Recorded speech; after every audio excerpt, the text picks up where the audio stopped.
सारी भावनाएं परमात्मा के चरणों में हुए तो जो चाहते हो उसका आशीर्वाद हमेशा बना।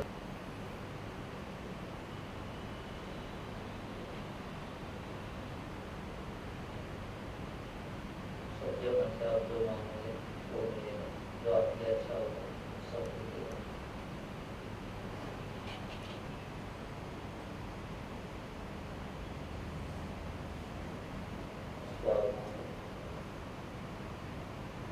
बड़ी से बड़ी इच्छा को पूरी करता है।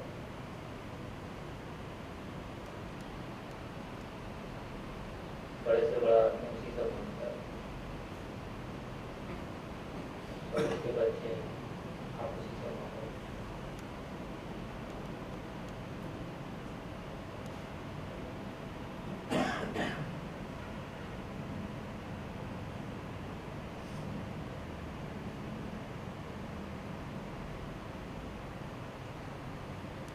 देश के लिए, इस संसार के लिए,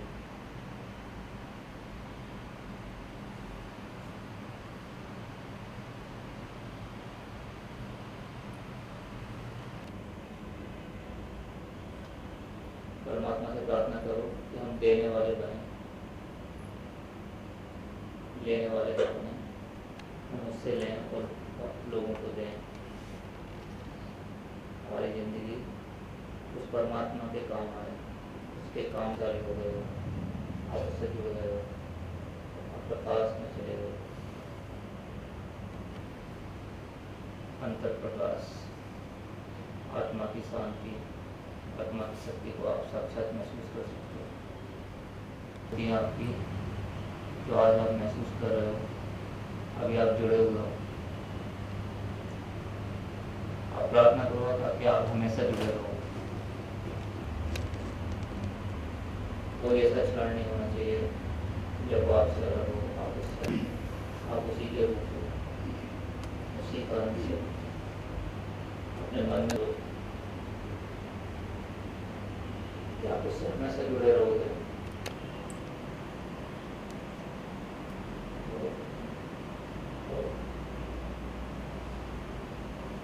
अभिमान हमको परमात्मा से नहीं जोड़ देता, स्वाभिमान हमको परमात्मा से जोड़ता है। विनम्रता हमारे अंदर जो विनम्रता है वो ये बताती है कि हम ये महसूस करते हैं कि सबके अंदर परमात्मा का अंश है, उसकी इज्जत करते हैं।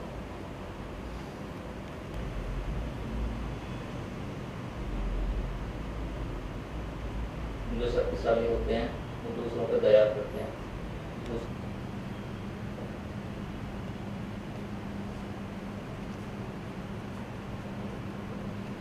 आप भी संकल्प करो कि मैं ओम बोलूँगा, एक बार बहुत मेरे ध्यान में कोई तरह जुड़ जाओ।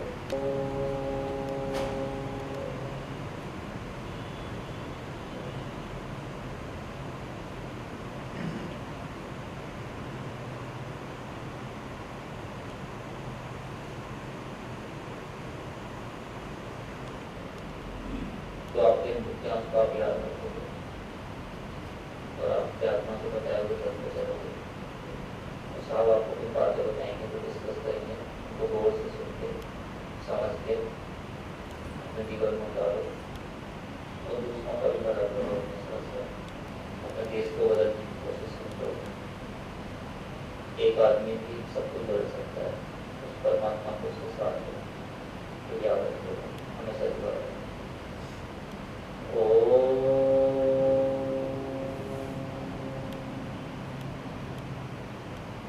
अब ये ध्यान से बाहर आ सको, आंखें खोलो,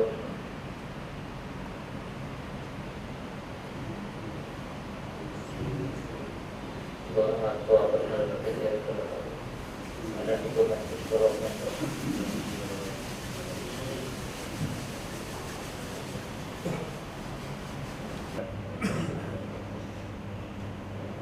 आराम से रिलैक्स होकर बैठो, क्योंकि 1 घंटा अभी और ये जो अनुभव हुआ, हम में से कितने लोग ऐसे हैं जो पहले कभी पहली बार अनुभव हुआ, ऐसा जब बच्चा पैदा होता है ना तो एक वर्ड यूज़ करते हैं, बताया गुरु जी इनको, ये बात नहीं बताई। जब बच्चा पैदा होता है तो उस टाइम वो समझे या ना समझे, हम उस दिन से उसको कहना शुरू कर देते हैं, ध्यान से चलियो, ध्यान से खा ले, ध्यान से पहन ले, ध्यान से पढ़ ले। हर जगह बोलते हैं ना ध्यान ध्यान ध्यान, पर वो ध्यान क्या है, वो कभी उसकी तरफ ध्यान ही नहीं दिया। तो आज मेरे को लग रहा है कि सभी ने, जिसने अच्छी बातें, अच्छी चीज़ें ये सब जगह मौजूद है, सबको पता है। कोई नई बातें ना मैं करने वाला, गुरुजी ने आपको अनुभव करवाया। पुलिस की नौकरी में हमारा नहीं रहता संपर्क इन चीज़ों से, परंतु समाज में अगर ढूंढना चाहो तो सब चीज़ है। और एक पत्थर डाल दिया तो पानी को कौन ज़्यादा सोखेगा? ऑब्वियसली रुई, है ना, क्यों? उसको रुई उसको सोख जाएगी। परंतु अगर बाल्टी में आपने उसको डाल दिया 2 मिनट के लिए और उसके बाद आप उसको 2 दिन तक डाले रखो, जब 5 महीने तक डाले रखो, क्या वो पिएगा पानी को? ऊपर का एक सरफेस थोड़ा बहुत हो सकता है गीला हो जाए, कुछ पत्थर ऐसे होते हैं तो बिल्कुल अंदर पानी जाएगा ही नहीं कतई। तो वो उतार लिया हुआ है और उस जीवन में भी उतार लेंगे। और कुछ लोग ऐसे होंगे जो पत्थर की तरह से हैं, वो पानी में पड़े रहेंगे जब तक पड़े हैं फिर खत्म। खन्ना जी को बेशक यही बुला ले भाई, इस करके आप हट जाना। मेरी बात समझ रहे हैं ना दोस्तों?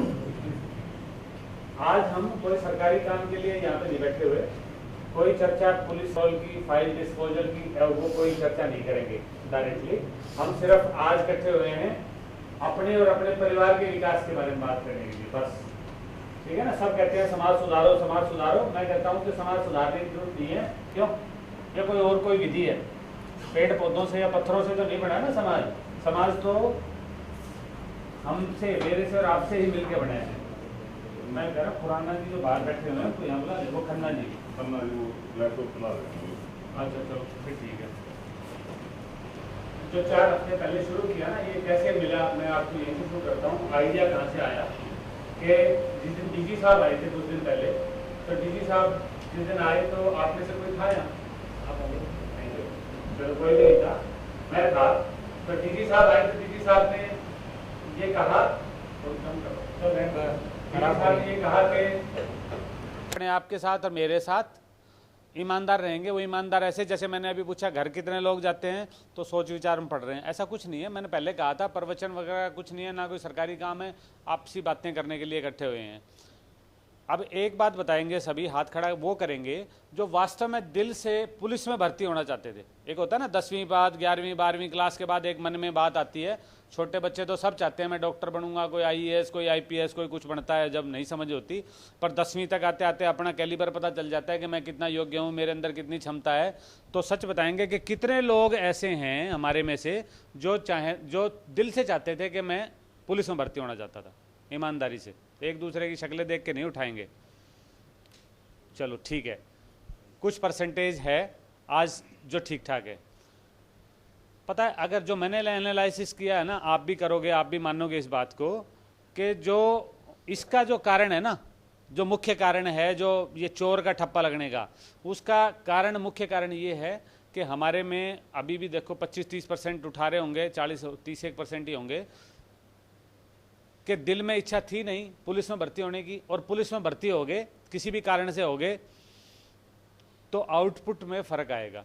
अगर सचिन तेंदुलकर जो क्रिकेटर बनना चाह रहा था, 8th क्लास में ही फेल हो गया था जो बच्चा, उसको अगर उसके फादर चाहते कि मेरे को डॉक्टर बनाना है या इसको मैं बहुत बड़ा साइंटिस्ट बनाऊंगा या कुछ इसको लेक्चरर बनाऊंगा, बन जाता क्या? वो 8th क्लास में फेल हो गया था, जिसने वर्ल्ड में फिर नाम किया, क्योंकि उसका दिल से इच्छा थी क्रिकेट खेलने की।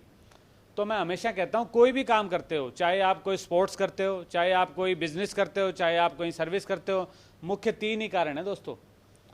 आप ध्यान से सुनना, बहुत सी बातें ऐसी होंगी जो आपने घर में जाके अपने बच्चों के साथ भी शेयर करोगे, और मैं रिक्वेस्ट करूंगा कि करना, क्योंकि परिवार बहुत ज़्यादा इंपॉर्टेंट चीज़ है। जिनको ये न्यूटन के नियम और ये पाइथागोरस की थ्योरम और टिग्नोमेट्री और ये कहीं ज़िंदगी में काम नहीं आती बच्चों के। ये तो प्रोफेशन में अगर कोई टीचर बन गया या कोई साइंस का काम करने लग गया तो हो सकता है काम आ जाए। ज़िंदगी में काम आने वाली बातें तो आप और मैं बता सकते हैं अपने बच्चों को बैठ के। तो जो 3 चीज़ें मोटी मोटी हैं ना, वो हैं क्या? एक तो आदमी काम करता है भाव से, या दूसरा अभाव से, और तीसरा प्रभाव से। अब मैं रिवर्स डिस्कस करता हूँ कि प्रभाव का मतलब क्या है कि आपका कोई रोल मॉडल हो गया, कोई पॉलिटिशियन हो गया, या कोई पुलिस का अफसर हो गया या कोई और हो गया, भाई उसको देखा भाई बहुत बढ़िया काम कर रहा है तो मैं भी यार पुलिस में कुछ मैं भी भर्ती होता हूँ और मैं भी ये काम करूँगा। ये तो हो गया प्रभाव। और दूसरा है अभाव, जिसमें हम मैक्सिमम उसी कैटेगरी में आते हैं कि और कहीं नौकरी नहीं मिली तो ले पुलिस की मिल रही है यार यही कर लेता हूँ। ठीक है ना बात, कि अगर आपको खास तौर पे वो लोग जो नहीं चाहते थे पुलिस में भर्ती होना, उनको अगर कहीं लेक्चरर की नौकरी मिल जाती तो वो पुलिस में नहीं आते, या कहीं और अच्छी जॉब मिल जाती या कोई बिजनेस अपॉर्चुनिटी मिल जाती तो पुलिस में नहीं आते। वो चीज़ क्या होगी, अभाव, कि नौकरी का अभाव था, रोजगार का अभाव था, तो ले भाई पुलिस में आसानी से मिल रही है यार कर लेते हैं, कोई क्वालिफिकेशन नहीं, कोई रिटर्न टेस्ट नहीं, कुछ नहीं, कूद पड़ो अपने, ठीक है, ऐसा ही है ना। पर जो बहुत इंपॉर्टेंट चीज़ है ना, जो हाथ खड़े करने वाले जो कर रहे हैं, वो क्या है, भाव। भाव से मतलब होता है भावना, कि आपके अंदर एक भाव था कि मेरे को पुलिस में नौकरी करनी है। आप बेशक बैठ सकते हो, क्योंकि मैं अब कंटिन्यू यहीं खड़ा रहूँगा, मैं इधर उधर नहीं लूँगा, क्योंकि पीछे वालों को भी डिस्टर्बेंस होगी ना। तो वो चीज़ क्या है, भाव। अब आपको 1 मिनट में भाव समझ में आ जाएगा जो मैं कहना चाह रहा हूं, जो रोज आप एक्सपीरियंस करते हो पर कभी महसूस नहीं किया होगा। एक बात बताओ, जो भंडारे लगते हैं, माता का हो गया जगराता या कोई भंडारा हो गया, भंडारे में सब्जी तो सबने खाई होगी, सभी ने खाई है ना। एक आपने भंडारे की सब्जी खाई सिंपल आलू और टमाटर की, और एक आपने 5 स्टार होटल की सब्जी खाई या 3 स्टार की खाई, या किसी बहुत अच्छी शादी के फंक्शन में सब्जी पकवान वो उसको क्या हिला दिया है, माना थोड़ा इधर हो जा दोस्त, कहीं आपने सब्जी खा ली किसी 5 स्टार या 3 स्टार होटल की, कौन सी सब्जी अच्छी लगती है भाइयों, कोई डाउट नहीं है ना, भंडारे की सब्जी अच्छी लगती है। क्या कारण है, उसके अंदर क्या आ गया, भाव आ गया। सिर्फ आलू और टमाटर है, बहुत सारी सब्जियों में क्या होता है कि ना तो लहसुन गेरा जाता, ना प्याज गेरी जाती, मसाले भी बड़े लिमिटेड होते हैं, हलवाई भी 3rd क्लास सा पकड़ के लाएंगे, परंतु उसमें देखो टेस्ट कहाँ से आ गया, कोई मंत्र नहीं है, कुछ नहीं है, क्योंकि उस टाइम आपको जो भाव है वो ये नहीं है कि कितना कन्यादान इकट्ठा करूंगा, कितना आप अगर रिसेप्शन कर रहे हो तो कितने लिफाफे आएंगे, दिमाग में ये रहेगी साला यार वो आएगा तो 5 आदमियों ने लेके दे के जाएगा 101 रुपये। हर तरह की कोई ना कोई एक नेगेटिव चीज़ चलती रहेगी, चाहे कितना ही महान आदमी हो। परंतु जहां आप जगराते में हो, जहां आप भंडारा कर रहे हो, वहां भाव है आपका सिर्फ दान करने का। और वो देखो आलू प्याज जो निर्जीव चीज़ है, टमाटर और सब्जी और मसाला और पानी जो गिरा हुआ है उसके अंदर, वो निर्जीव चीज़ है, परंतु उसको भी पता चल गया और टेस्ट चेंज हो गया।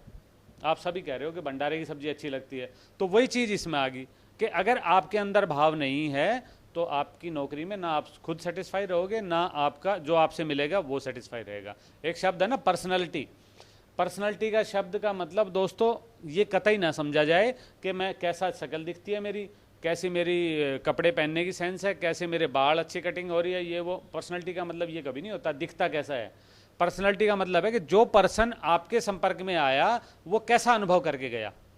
आप कई बार बस में चलते हैं, सड़क पे चलते हैं, कहीं ट्रेन में चल रहे हो, एक आदमी आपको मिलता है, अंदर से आपको महसूस होता है यार अच्छा इससे बात करनी चाहिए, नज़दीक आएगा तो अच्छा लगेगा। एक आदमी दूर से कहता है इसकी तो शक्ल देख के ही मेरे को चिढ़ होती है, एक होता है ना शक्ल देख के चिढ़ होती है। वो कारण क्या है, जो देवताओं के जो दिखाते हैं ना पीछे गोल चक्कर, फोटो में देखते हो ना देवता के पीछे गोल चक्कर दिखाते हैं यहाँ पे, उसको बोलते हैं आभा मंडल, या इंग्लिश में बोलते हैं ओरा। वो ओरा अगर आपका मैच कर रहा है, हमें दिखाई नहीं देता, जो इस लेवल के लोग हैं ये पकड़ लेते हैं, ये समझ जाते हैं कि किस आदमी का कैसा हो रहा है, जानवर समझ जाते हैं। एक अभी आप उदाहरण से समझ जाओगे वो जानवर कैसे हो रहा है को समझते हैं। आपने कई बार गश्त में नाकाबंदी में देखा होगा कि कार निकल रही है, जीप निकल रही है, सुमो निकल रही है, कुत्ता आराम से सो रहा है, कोई दिक्कत नहीं, जैसे पुलिस की गाड़ी आएगी साला पीछे लग लेता है। अनुभव किया है ना ऐसा, मैंने किया है कि और 10 गाड़ियां निकल गई, नहीं भोक्या पुलिस की गाड़ी आई तो पीछे लग लिया। उसको आभा दिखती है, कुत्ते को समझती। कई बार देखते हैं ना जब आसपास मौत हो रही होती है तो कुत्ता रोना शुरू कर देता है, पता चलता है सुबह बुड्ढा मर गया जी कोई पड़ोस में। उसको जो चीज़ें, बहुत सी चीज़ें जो हमें दिखाई नहीं देती वो जानवरों को दिखती हैं, तो वो हम नहीं समझ सकते, वो आभा मंडल जो ओरा, कुत्ता उसको समझ जाता है। और भी जानवर हैं जो समझ जाते हैं, पर कुत्ता सामने है, घर में रहता है, हमारे आसपास रहता है तो हमारे को दिखाई देता है, तो वो आभा मंडल दोस्तों वो दिखाई देता है। आप जब पुलिस में भर्ती नहीं हुए थे, मैं अपनी बताता हूँ, मेरे फादर पुलिस में थे, फिर भी चाहे वो जिस थाने में भी उनकी पोस्टिंग थी, पर मैं उस थाने में जाता था या थाने के आसपास से निकलता था तो अंदर से मतलब डर की भावना पैदा होती थी, अच्छा नहीं महसूस होता था। आपने भी महसूस किया होगा ना कभी, अभी भी अगर किसी और थाने में जाओ, CIA में जाओ, जहां हम पुलिस और बदमाश रहते हैं, उसमें हमारा ज़्यादा कसूर नहीं है। कारण ये है कि जो भला आदमी आएगा एक चोरी की रिपोर्ट करने, वो तो 2 मिनट के लिए आएगा, 5 मिनट आएगा, देकर आपको दरखास्त चला जाएगा। परंतु बदमाश को तो 24 घंटे भी रखेंगे, 2 दिन भी रखेंगे, 3 दिन भी रखेंगे, और उसके आसपास रह के हमारा भी वैसा ही हो गया कल्चर कुल मिला के।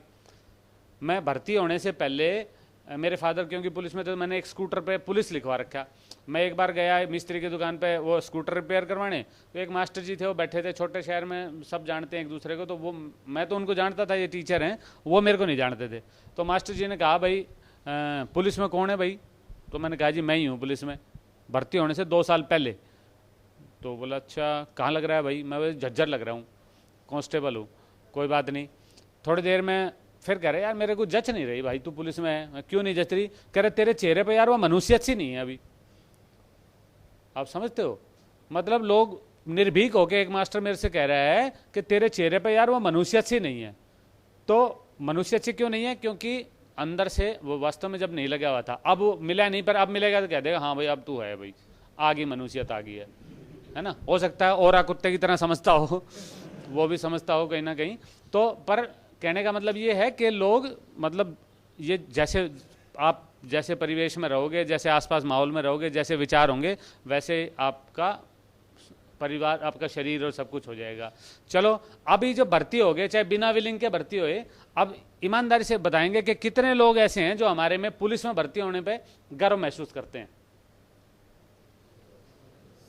यार ये तो बड़ी अच्छी बात है यार, सच बोल रहे हैं ना, ये बड़ी अच्छी बात है। वरना तो रोज आते हैं, आज 24 दिन हो गए, मतलब उसमें भी 20, 30, 40% ऐसे रहते हैं जो उसमें भी सोचते हैं, यार क्यों गर्व महसूस करूं फजूल का, है ना। मैं जो फजूल में, या इतना आलकसी है कि यार क्यों फजूल हाथ उठाया जा रहा, परेशान हो रहा है, पहले ही झेलना पड़ रहा है इसको, ऊपर से ये और एक्सरसाइज करवा रहा है। पर चलो अच्छी बात है कि आज हमारे पास अच्छी क्लास, अच्छे लोग इकट्ठे हो रहे हैं, जो ज़्यादा लोग हैं जो गर्व महसूस करते हैं। जो गर्व महसूस नहीं भी कर रहे ना, उनको एक छोटी सी बात का भी महसूस करना। हिंदुस्तान में सबसे महंगी शर्ट किस कंपनी की मिलती है? जसमेर जी को पता होगा, शौकीन आदमी है, नहीं पता। हिंदुस्तान में सबसे महंगी कमीज एक कंपनी है, उसका नाम है चिराग दीन। क्या नाम बताया दोस्तों? इसलिए पूछ रहा हूँ कि याद रहे आपको। चिराग दीन एक कंपनी है, उसका एक ही शोरूम है मुंबई में, और उनकी खासियत क्या है, एक तरह की एक ही शर्ट बनाते हैं, अगली शर्ट अगले डिजाइन की बनाएंगे। और वो महंगी शर्ट है, कीमत मेरे को भी आइडिया नहीं है, पर अगर अंदाजा लगाओ तो कितनी होगी? 10,000, 20,000, 50,000, 1,00,000 रुपये होगी मान लिया। जो आदमी कपड़े पहनने का शौकीन है, जो आदमी फक्कड़ है भाई, जो मिल गया पहन लिया, उसकी तो छोड़ दो, वो तो खर्चेगा नहीं। पर जो शौकीन आदमी है, वो चाहे तो 1,00,000 की हो, चाहे 1.5 की हो, एक आधी शर्ट खरीद सकता है। चाहे वो 20,000 रुपये महीने की कमाने वाला हो, 2,000, 5,000 रुपये जोड़ के 2 साल में कार खरीद लेते हैं, घर बना लेते हैं, अपना शौक पूरा करने के लिए एक आधी शर्ट खरीद लेगा ना भाई। परंतु एक इंडस्ट्रियलिस्ट या एक फैक्ट्री का मालिक जो लाखों रुपए रोज कमाता है, वो चाहेगा तो रोज शर्ट खरीद सकता है, रोज फेंक सकता है। संभव है ना। आज पहन ली, कल दूसरी लिया भाई, परसों तीसरी लिया भाई, रोज बदलेगा अपने, चाहेगा तो। परंतु कभी एक चीज़ महसूस करना कि एक आदमी अपनी 5 लाख रुपए की शर्ट पहन के चला गया कहीं भीड़ के अंदर, और आप अपनी 400 रुपये की वर्दी पहन के चले गए, लोग किसको देखेंगे? आपकी वर्दी को देखेंगे। तो वैसे ही गर्व की बात है। अभी कई सुझाव आते हैं जब हम फीडबैक भरवाते हैं लास्ट में, तो कई बार मुलाजिम लिख के जाते हैं कि जी ये सिविल में होना चाहिए। बातें करने के लिए कोई वर्दी की ज़रूरत नहीं है, सिविल में रह सकते हैं। पर हमने जानबूझ के सीपी साहब ने और मैंने डिस्कस करके फैसला किया कि नहीं, सभी वर्दी में आएंगे, मैं भी वर्दी में रहूँगा और सब वर्दी में रहेंगे, क्योंकि यही तो एक गर्व की बात है। काम वाम तो बाद की बात है। देखो, वर्दी पहनना गर्व की बात। घर परिवार हमने छोड़ दिया, सबसे कम तनख्वाह में नौकरी करते हैं, और फिर भी ठप्पा किस चीज़ का? चोर का। तो ये बड़ी अफसोस की बात है कि सब सारा कुछ करके और चोर का ठप्पा लग गया ना। उसके पीछे अगर बैठ के विचार करें ना, उसके पीछे पता कारण क्या है? कि हमने कभी इस बारे में विचार ही नहीं किया, कभी सोचा ही नहीं कि यार हम चोर क्यों बन गए। छोटी छोटी बातें हैं जो हमारा ठप्पा खराब कर रहे हैं। हम काम करते हैं दोस्तों, किस काम के लिए? या तो पैसे कमाने के लिए, तनख्वाह के लिए। अगर तनख्वाह नहीं मिलेगी तो बहुत से लोग हैं जो छोड़ जाएं, बिना तनख्वाह के कौन करेगा नौकरी? धर्मादे खाते में सब छोड़ जाएंगे। और दूसरा काम करते हैं नाम के लिए, दाम के लिए या फिर नाम के लिए। और नाम के लिए क्या? आप हम में से बीच में कई ऐसे कांस्टेबल बैठे होंगे जो जिस थाने में या चौकी में या जहाँ भी लगते होंगे, वो जब वहाँ उस थाने में 2-4-6 महीने में वो ऐसी पहचान बना लेते हैं आसपास के एरिया में कि लोग उसको पूछते हैं आके, एसएचओ से बात नहीं करते, वो कह रहा है जी फलाना कांस्टेबल है, उससे मिलना है मेरे को। होते हैं ना इस तरह के लोग, चाहे वो कांस्टेबल हो, हेड कांस्टेबल हो, एसआई हो, मतलब इस रैंक के, इस तरह के लोग किसी भी रैंक का होता है जो लोगों के बीच में अपना नाम कर देता है कि उसको बुलाना, और वो बदल के भी चला जाएगा ना। कई बार लॉ एंड ऑर्डर प्रॉब्लम हो जाती है, कहीं रोड जाम कर दिया, कुछ कर दिया, तो दिक्कत क्या, फिर उस टाइम क्या होता है, उसको बुलाओ भाई, कहाँ पोस्टिंग होगी, फलाने सब इंस्पेक्टर की, वो तो जी अम्बाड़ा चला गया, बुलाओ यार, उसकी मानते हैं लोग बाग, बुलाना पड़ता है और लोग मानते हैं, उसकी इज्जत करते हैं। तो नाम उस कांस्टेबल ने या उस इंस्पेक्टर ने अपने थाने के एरिया में नाम कर सकता है। एक एसीपी है, वो अपने 3 थाने 2 थाने हैं वहाँ नाम कर सकता है। एक डीसीपी पूरे डिस्ट्रिक्ट में नाम कर लेगा। कमिश्नर ऑफ पुलिस और डिस्ट्रिक्ट के आसपास भी प्रभाव दिखा सकता है, नाम कर सकता है, और नाम को लोग याद रखते हैं। प्रधानमंत्री तो 125 करोड़ में एक ही होता है ना भाइयों, 125 करोड़ की जनसंख्या, एक ही प्रधानमंत्री, और खूब बड़ा नाम है। नाम याद रखने की जरूरत पड़ती है कभी प्रधानमंत्री का? बताओ, नहीं ना भाई। प्रधानमंत्री का नाम तो अनपढ़ आदमी, रिक्शा वाले को भी अब तो इतना फेमस हो गया कि रिक्शा वाले से भी पूछोगे तो वो भी बता देगा जी कौन है हमारे प्रधानमंत्री। अभी इतना नाम के बिना किसी दिमाग खर्चे सबको याद रहता है। मैं सिर्फ आपसे पूछना चाहूंगा, सारे बताएंगे, बच्चों वाला क्वेश्चन है, आज हमारे प्रधानमंत्री कौन है? नरेंद्र मोदी। कुछ लोग इसमें भी कंफ्यूज हो गए, यार पता नहीं साला था कि नहीं था, फंस जाऊं कभी बता दूं, है ना। आज इनसे पहले कौन थे हमारे प्रधानमंत्री? मनमोहन सिंह, क्योंकि इतना बड़ा नाम है, देखो पूरे 125 करोड़ में एक आदमी है, सबको याद रहता है। मनमोहन सिंह जी से पहले कौन थे हमारे प्रधानमंत्री? हैं? अटल बिहारी वाजपेयी। 5 गिनाने, ज्यादा नहीं, सबको याद रहता है। अटल बिहारी जी से पहले कौन थे जी?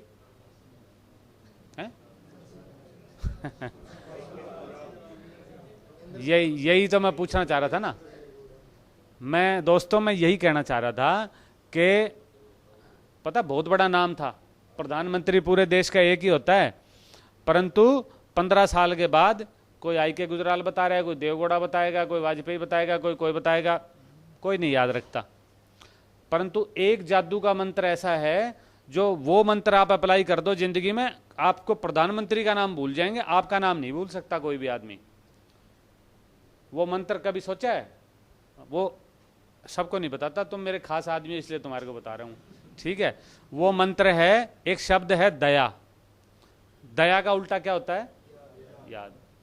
आपने जिसके ऊपर दया दिखा दी, जो सीनियर बैठे हुए हैं, जो जिनकी ज्यादा नौकरी होगी 25 साल 30 साल, आपसे आज से 25 साल पहले अगर किसी के ऊपर आपने दया दिखाई होगी, वो आप भी आता होगा आपको ब्याह शादी में कार्ड देने के लिए। क्यों बताओ? आता है ना, क्योंकि आपको इंट्रोडक्शन देने की जरूरत नहीं है, उसको रोजाना फोन करने की जरूरत नहीं है, बस सिर्फ आपने एक बार दया दिखानी है, सारी उम्र याद रखेगा। एक शब्द है भला। भला का उल्टा क्या होता है? लाभ। एक विद्वान ने मेरे को बताया कि जिंदगी में तेरे को कुछ करने की जरूरत नहीं है, सिर्फ भला करना शुरू कर दे, लाभ होना अपने आप शुरू हो जाएगा। परंतु करना क्या है? बदमाश मिल गया कोई जिसने 4 मर्डर कर दिया या थप्पड़ ही मार दिया किसी को, तो मैं उसके ऊपर दया दिखाऊं? मारना पीटना ये तो अलाउ नहीं है, परंतु कागजी हिसाब से कोई दया दिखाना कोई धर्म भी नहीं है हमारा। फिर तो हमने जो कानूनी कार्रवाई वो तो करनी पड़ेगी। मैं सोचूं कि भाई यार बेचारा गरीब आदमी है यार, नहीं क्राइम किया है तो वो दया नहीं, पर दया दिखाने वाले लोग बहुत आते हैं और वो हमेशा याद रहती है। एक छोटी सी स्टोरी सुनाता हूँ, ध्यान से सुनना। एक बार एक लड़का था और वो यूरोपियन कुछ देशों में इस तरह का एक कानून है कि कोई भी आदमी, जो कोई भी बच्चा जो हायर एजुकेशन लेना चाहता है, कॉलेज की एजुकेशन लेना चाहता है, तो उसको कुछ ना कुछ कमा के दिखाना पड़ता है। चाहे वो वेटर का काम करे, चाहे किसी फैक्ट्री में नौकरी करे, चाहे पोछा मारे, चाहे नर्स का काम करे, चाहे कुछ करे, उसको कुछ ना कुछ शो करना पड़ता है कि देखो मैं कमा भी सकता हूँ, मेरे को पढ़ाओ। तो ऐसे ही एक देश का वो लड़का था, उसने क्या चुना, वो मार्केटिंग करता था, मतलब शॉप क्या होता है, सेल्समैन का काम। कोई सामान को घर घर में जा जाके बेचता था, सेल्समैन का काम करता था। तो एक दिन क्या हुआ, सुबह से लेकर शाम तक कुछ बिका नहीं, गर्मी का मौसम था, भूख के मारे परेशान हो रहा था वो। अल्टीमेटली आखिरी में उसने एक घंटी बजाई, एक मैडम आई निकल के अंदर से, और उसने उस मैडम से कहा कि जी मैं ये मतलब प्रोडक्ट बेच रहा हूँ, ये वो। उन्हें कन्विंस करने की कोशिश करी, वो नहीं खरीदना चाह रही थी, नहीं लिया। हमारे यहाँ कल्चर क्या है, हमारे यहाँ गाँव में खास तौर पे कोई आदमी आ जाता है तो रोटी पानी चाय पूछ लेते हैं, खिला भी देते हैं। शहरों में तो ख़त्म होता जा रहा है ये रिवाज, परंतु बाहर जो यूरोपियन कंट्री हैं या अमेरिका कनाडा, वहाँ लोग ज़्यादा वो इस तरह का भाईचारा नहीं रहता, टू दी पॉइंट बात करते हैं। तो लड़के ने क्योंकि मांगने का रिवाज नहीं था तो इसलिए हिम्मत करके वो सिर्फ ये कह पाया, आंटी एक गिलास पानी मिल जाएगा। औरत समझदार थी, वो समझ गई कि आमतौर पे लोग इस तरह का मांगते नहीं हैं, बच्चे को परेशानी है कुछ कि ये भूखा लग रहा है। उसने सोचा कि मैं कुछ खाने को देती हूँ इसको। वो घर में अंदर गई और खाने का ढूंढा, रसोई में कुछ था नहीं तैयार, तो दूध था, उसने एक गिलास दूध ही उसको दे दिया कि बेटा ले दूध पी ले। बाहर आके उसको दूध दे दिया, बच्चे ने दूध पिया, थैंक यू कह के चला गया, बात ख़त्म होगी। 25-30 साल का बीच में समय निकल गया और वो औरत भी थोड़ी एज्ड होगी, बड़ी उम्र होगी उनकी, वो उसको एक ऐसी बीमारी होगी, उसने वहाँ डॉक्टर्स को दिखाया, बोले जी हमारे पास इसका कोई इलाज नहीं, आपका मेजर ऑपरेशन होगा और फलां हॉस्पिटल में फलां डॉक्टर मिलेगा, वो आपको ट्रीटमेंट कर सकता है। अब पैसे थे नहीं, पर मरती क्या ना करती, बेचारी चली गई उस हॉस्पिटल में और इलाज के लिए एडमिट होगी। जब उसका इलाज हुआ तो डॉक्टर्स ने उसको इलाज उलाज कर दिया 20-25 दिन। जब आखिरी ये कहा ना भाई कल सुबह आपको डिस्चार्ज कर दिया जाएगा, सुबह आपका बिल मिलेगा आपको, तो पूरी रात नींद नहीं आई कि अब घर बिकेगा या ज़मीन बिकेगी, क्या क्या बिकेगा, देखते हैं कितना बिल आता है। और जब बिल आया अगले दिन तो बड़ी डरती डरती ने जब वो बिल खोला तो आश्चर्यचकित होगी, एकदम आंखों में से पानी आ गया। उस बिल के ऊपर लिखा हुआ कि your bill has been paid for a glass of milk, कि आपकी बीमारी का सारा जो खर्चा है वो एक गिलास दूध के बदले में चुका दिया गया है। समझ गए दोस्तों? प्रधानमंत्री का नाम भूल जाता 25 साल के बाद, परंतु क्या किया था, सिर्फ उसने दया दिखाई थी, इंट्रोडक्शन देने की जरूरत नहीं पड़ी, खुद ही समझ गया वो। सब लोग नहीं होते कि जो दया को मानते हैं, पर बहुत लोग होते हैं जो मानते हैं।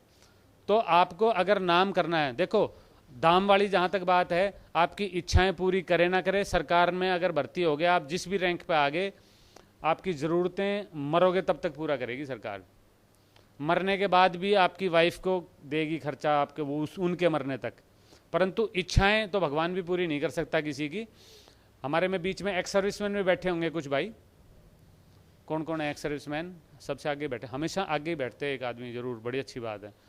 आप कितने साल रहे जी फौज में? 20 साल।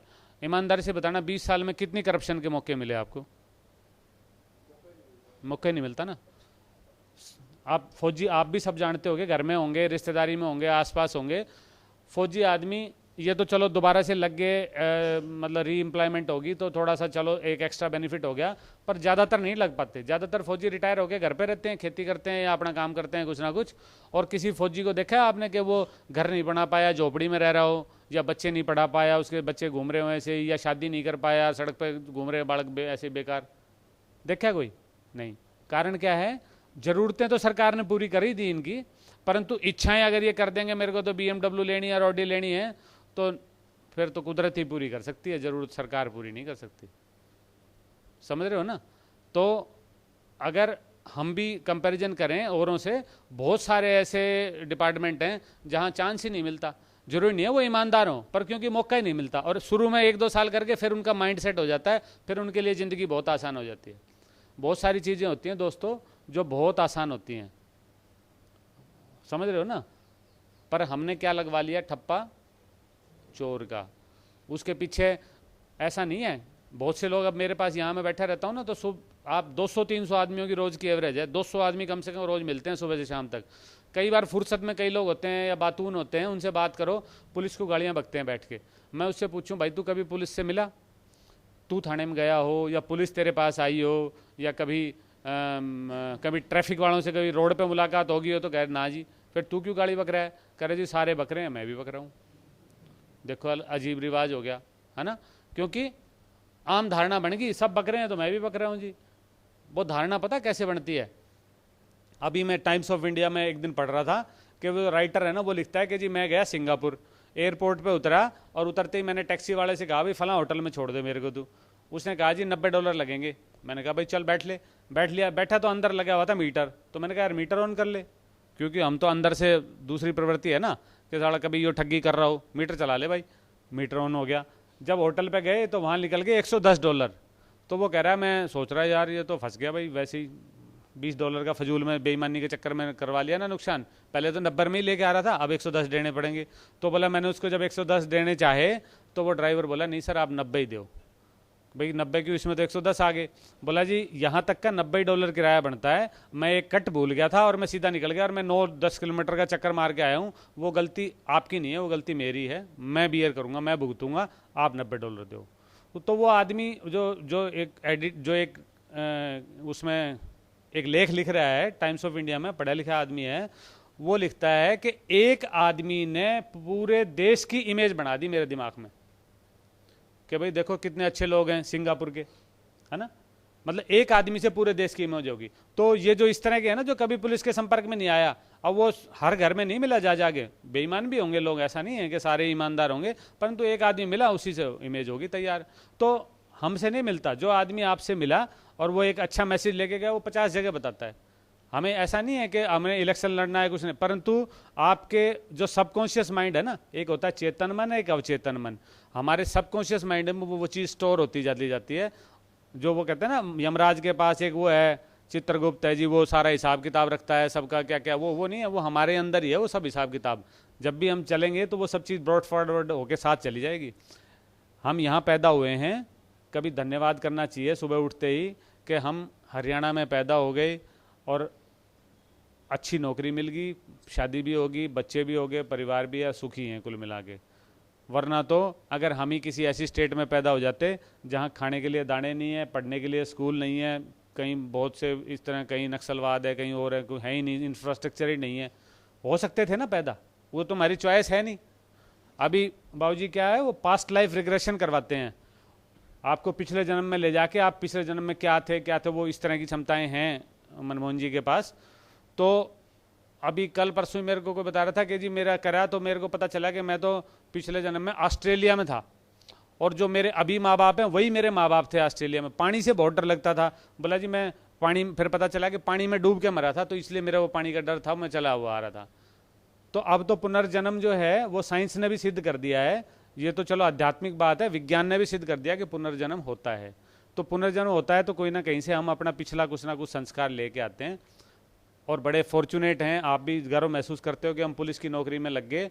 पर ये जो ठप्पा है ना भाइयों, ये मैं और आप सब मिल के इसको मिटा के छोड़ेंगे, मिटाएंगे ना भाई। सिर्फ हमने कर लिया क्या, हमने अपनी क्षमताएं भूल गए, हम अपनी जो हमारी कैपेसिटीज थी ना वो हम भूल गए।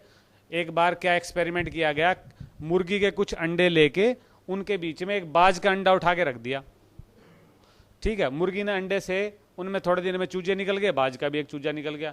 अब वो बाज वाला चूजा भी मुर्गी के चूजों के साथ ही घूम के पड़ के वो भी जवान हो गया 4-5 महीने में। अब मुर्गी कितनी कूद सकती है, थोड़ा 10-20 फीट 50 फीट, बस इससे ज़्यादा तो कूद नहीं सकती, वो उड़ नहीं सकती। वो बाज वाला भी उनके साथ रह के वही एक्टिंग कर रहा है, उतना ही कूदता है बस। पर जब जवान हो गया तो एक दिन वो ऊपर देखता है और वो एक बाज को उड़ते हुए देखता है। तो वो उस मुर्गी से पूछता है, जो सीनियर माँ, मतलब उससे जो समझदार है जो उसकी माँ, कि माँ ये क्या है। मुर्गी कहती बेटा ये तो बाज है। तो कहता है ये इतना ऊंचा उड़ता है, भाई हम नहीं उड़ सकते। कह रहा बेटा हम तो मुर्गे हैं ना, अपना नहीं क्षमता है, आपा तो यहीं कूदेंगे ऐसे ही। वो बाज वहीं कूद कूद के मर गया, कभी जिंदगी में पेड़ तक भी उड़ने की नहीं सोची उसने। कारण क्या था, क्षमता तो थी उसके अंदर, परंतु कभी किसी ने उसको आभास ही नहीं करवाया, कभी किसी ने बताया नहीं कि तू भी बाज है, तू भी वहाँ आसमान तक जा सकता है। मैं यूनाइटेड नेशन में रहा जब 1 साल, यूरोप की पुलिस के साथ मेरे को मौका मिला 1 साल नौकरी करने का। भाई साहब क्या इज्जत है लोगों की, मतलब जो पुलिस के आदमी है ना उसको अलग ही कैटेगरी है उसकी। मंत्री की इतनी इज्जत नहीं होती जितनी पुलिस के सिपाही की इज्जत होती है। काम तो वो भी इतना ही करते हैं, वही हमारे करते हैं। थोड़ी बहुत प्रवृत्ति में खराब है, वही सिंगापुर वाले ड्राइवर की बात है। वो एक ड्राइवर अगर गंत मिल गया तो पूरा देश चोर, एक ड्राइवर सही मिल गया तो सही।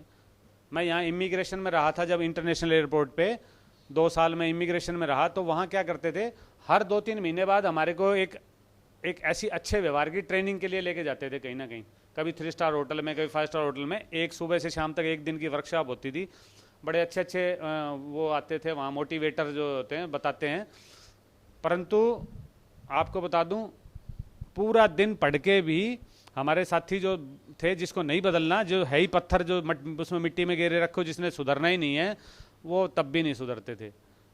पूरा दिन बताया जाता था कि एक आदमी आया अमेरिका से चल के और 24 घंटे का सफ़र करके यहाँ पहुँच रहा है, वो जैसे ही एयरपोर्ट पे उतरेगा और एरोप्लेन से जैसे ही वो हिंदुस्तान की धरती पे कदम रखेगा, सबसे पहला जो आदमी मिलेगा वो मिलेगा इमिग्रेशन वाला। जो हम होते थे, पासपोर्ट और वीज़ा चेक करके एक स्टैंप लगती है, तो पहला काम वो रहेगा। और उसमें तुमने अगर गलत व्यवहार दिखा दिया उसको, तो पहले ही रेपुटेशन ख़त्म। और जो टूरिज़्म इंडस्ट्री है, जो भारत में टूरिज़्म यानी ये क्या है, पर्यटक जो आते हैं, उससे बहुत लाखों करोड़ का हमारा है, वो मतलब लाखों रुपए का बिजनेस होता है साल का, वो वहीं ख़त्म हो जाएगा। पहली बार ही इंप्रेशन गलत लेके जाएगा आदमी। मैं जब वहाँ था तो मैं एक बार बीच में छुट्टी आया, जब मैं वापस ही गया तो वियना एक सिटी है ऑस्ट्रिया के अंदर, वियना उसका राजधानी है, वहाँ मेरा ओवरनाइट स्टे था, मैं वियना में रुक गया। तो जब मैं गया ना इमिग्रेशन काउंटर पे, तो एक लेडी बैठी हुई थी, वो उनकी ऑस्ट्रिया की, वो जाते ही मेरे से कह रही है, पासपोर्ट हाथ में लेते ही कह रही नमस्ते। ये हिंदी भी नहीं बोल पाते ना ढंग से, तो वो बोलती है नमस्ते।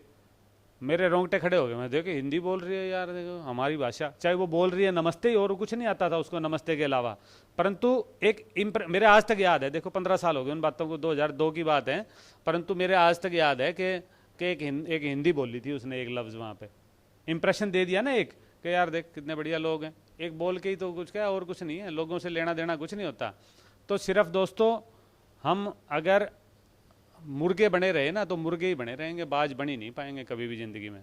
तो थोड़ा सा अगर प्रयास करेंगे, थोड़ी सी कोशिश करेंगे, तो ऐसा कोई बहुत बड़ा मंत्र नहीं है, सब कुछ बहुत आसान है, मुश्किल कुछ नहीं होता ज़िंदगी में। अच्छा, एक बात बताना सब ईमानदारी से, कितने लोग हैं जिनको साइकिल चलाना नहीं आता? हाथ खड़ा करेंगे। सबको आता है ना? साइकिल चलाना कोई मुश्किल काम नहीं है। मुश्किल है कि आसान है? सब बताएंगे। मुश्किल है? एक समझदार आदमी बैठा है, आप बताओ दिल से, इनकी नकल मत करना, मुश्किल है कि आसान है?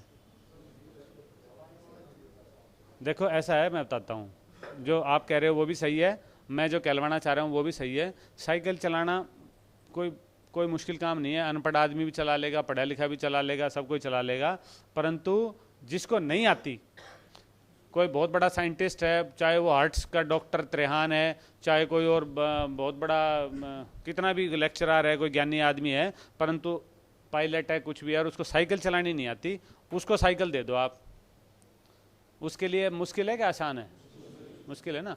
चलानी तो छोड़ दो, उसको कह दो जी वैसे ही पकड़ पकड़ के राजीव तक ले चलो, आप साइड में लेके पकड़ पकड़ के, अगर 5 बार ना गिरे ना वहाँ से यहाँ तक, गारंटी की बात है।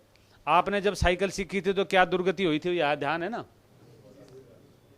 एक हफ्ता तो एक टांग बीच में और एक टांग धरती पे, है ना? और जो सिखाने वाला है, जो सीनियर लड़का जो साथ में होगा, वो खूब बता रहे होगा, अरे ब्रेक है, ब्रेक मार, पर ब्रेक कुछ नहीं है, खंबा में ही जाएगी साड़ी, है कि नहीं? पत्थर दिखेगा उसके ऊपर ही चढ़ेगी।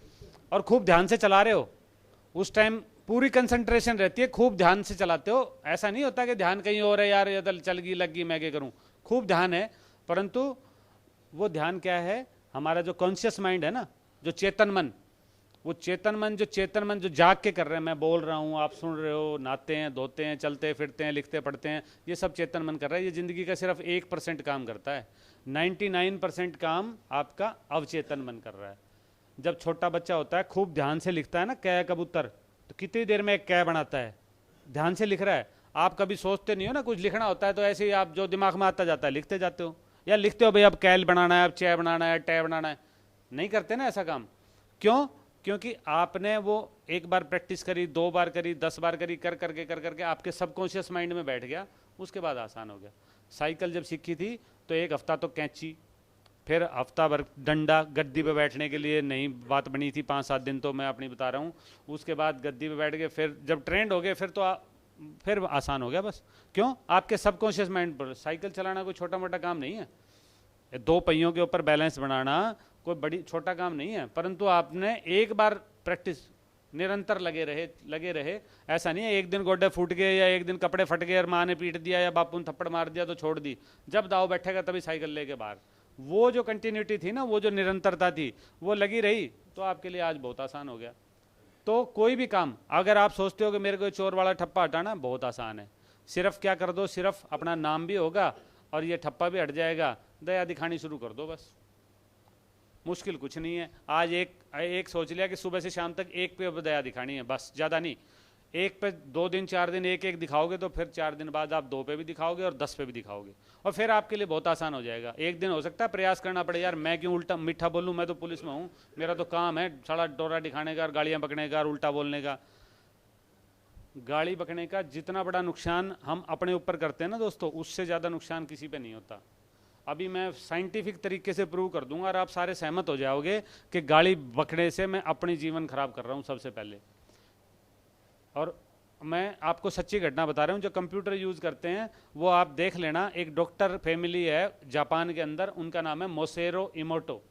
अब मोसेरो इमोटो सिर्फ लिखोगे यूट्यूब पे या गूगल पे तो पूरी स्टोरी खुल जाएगी, पिक्चर विक्चर सब चीज़।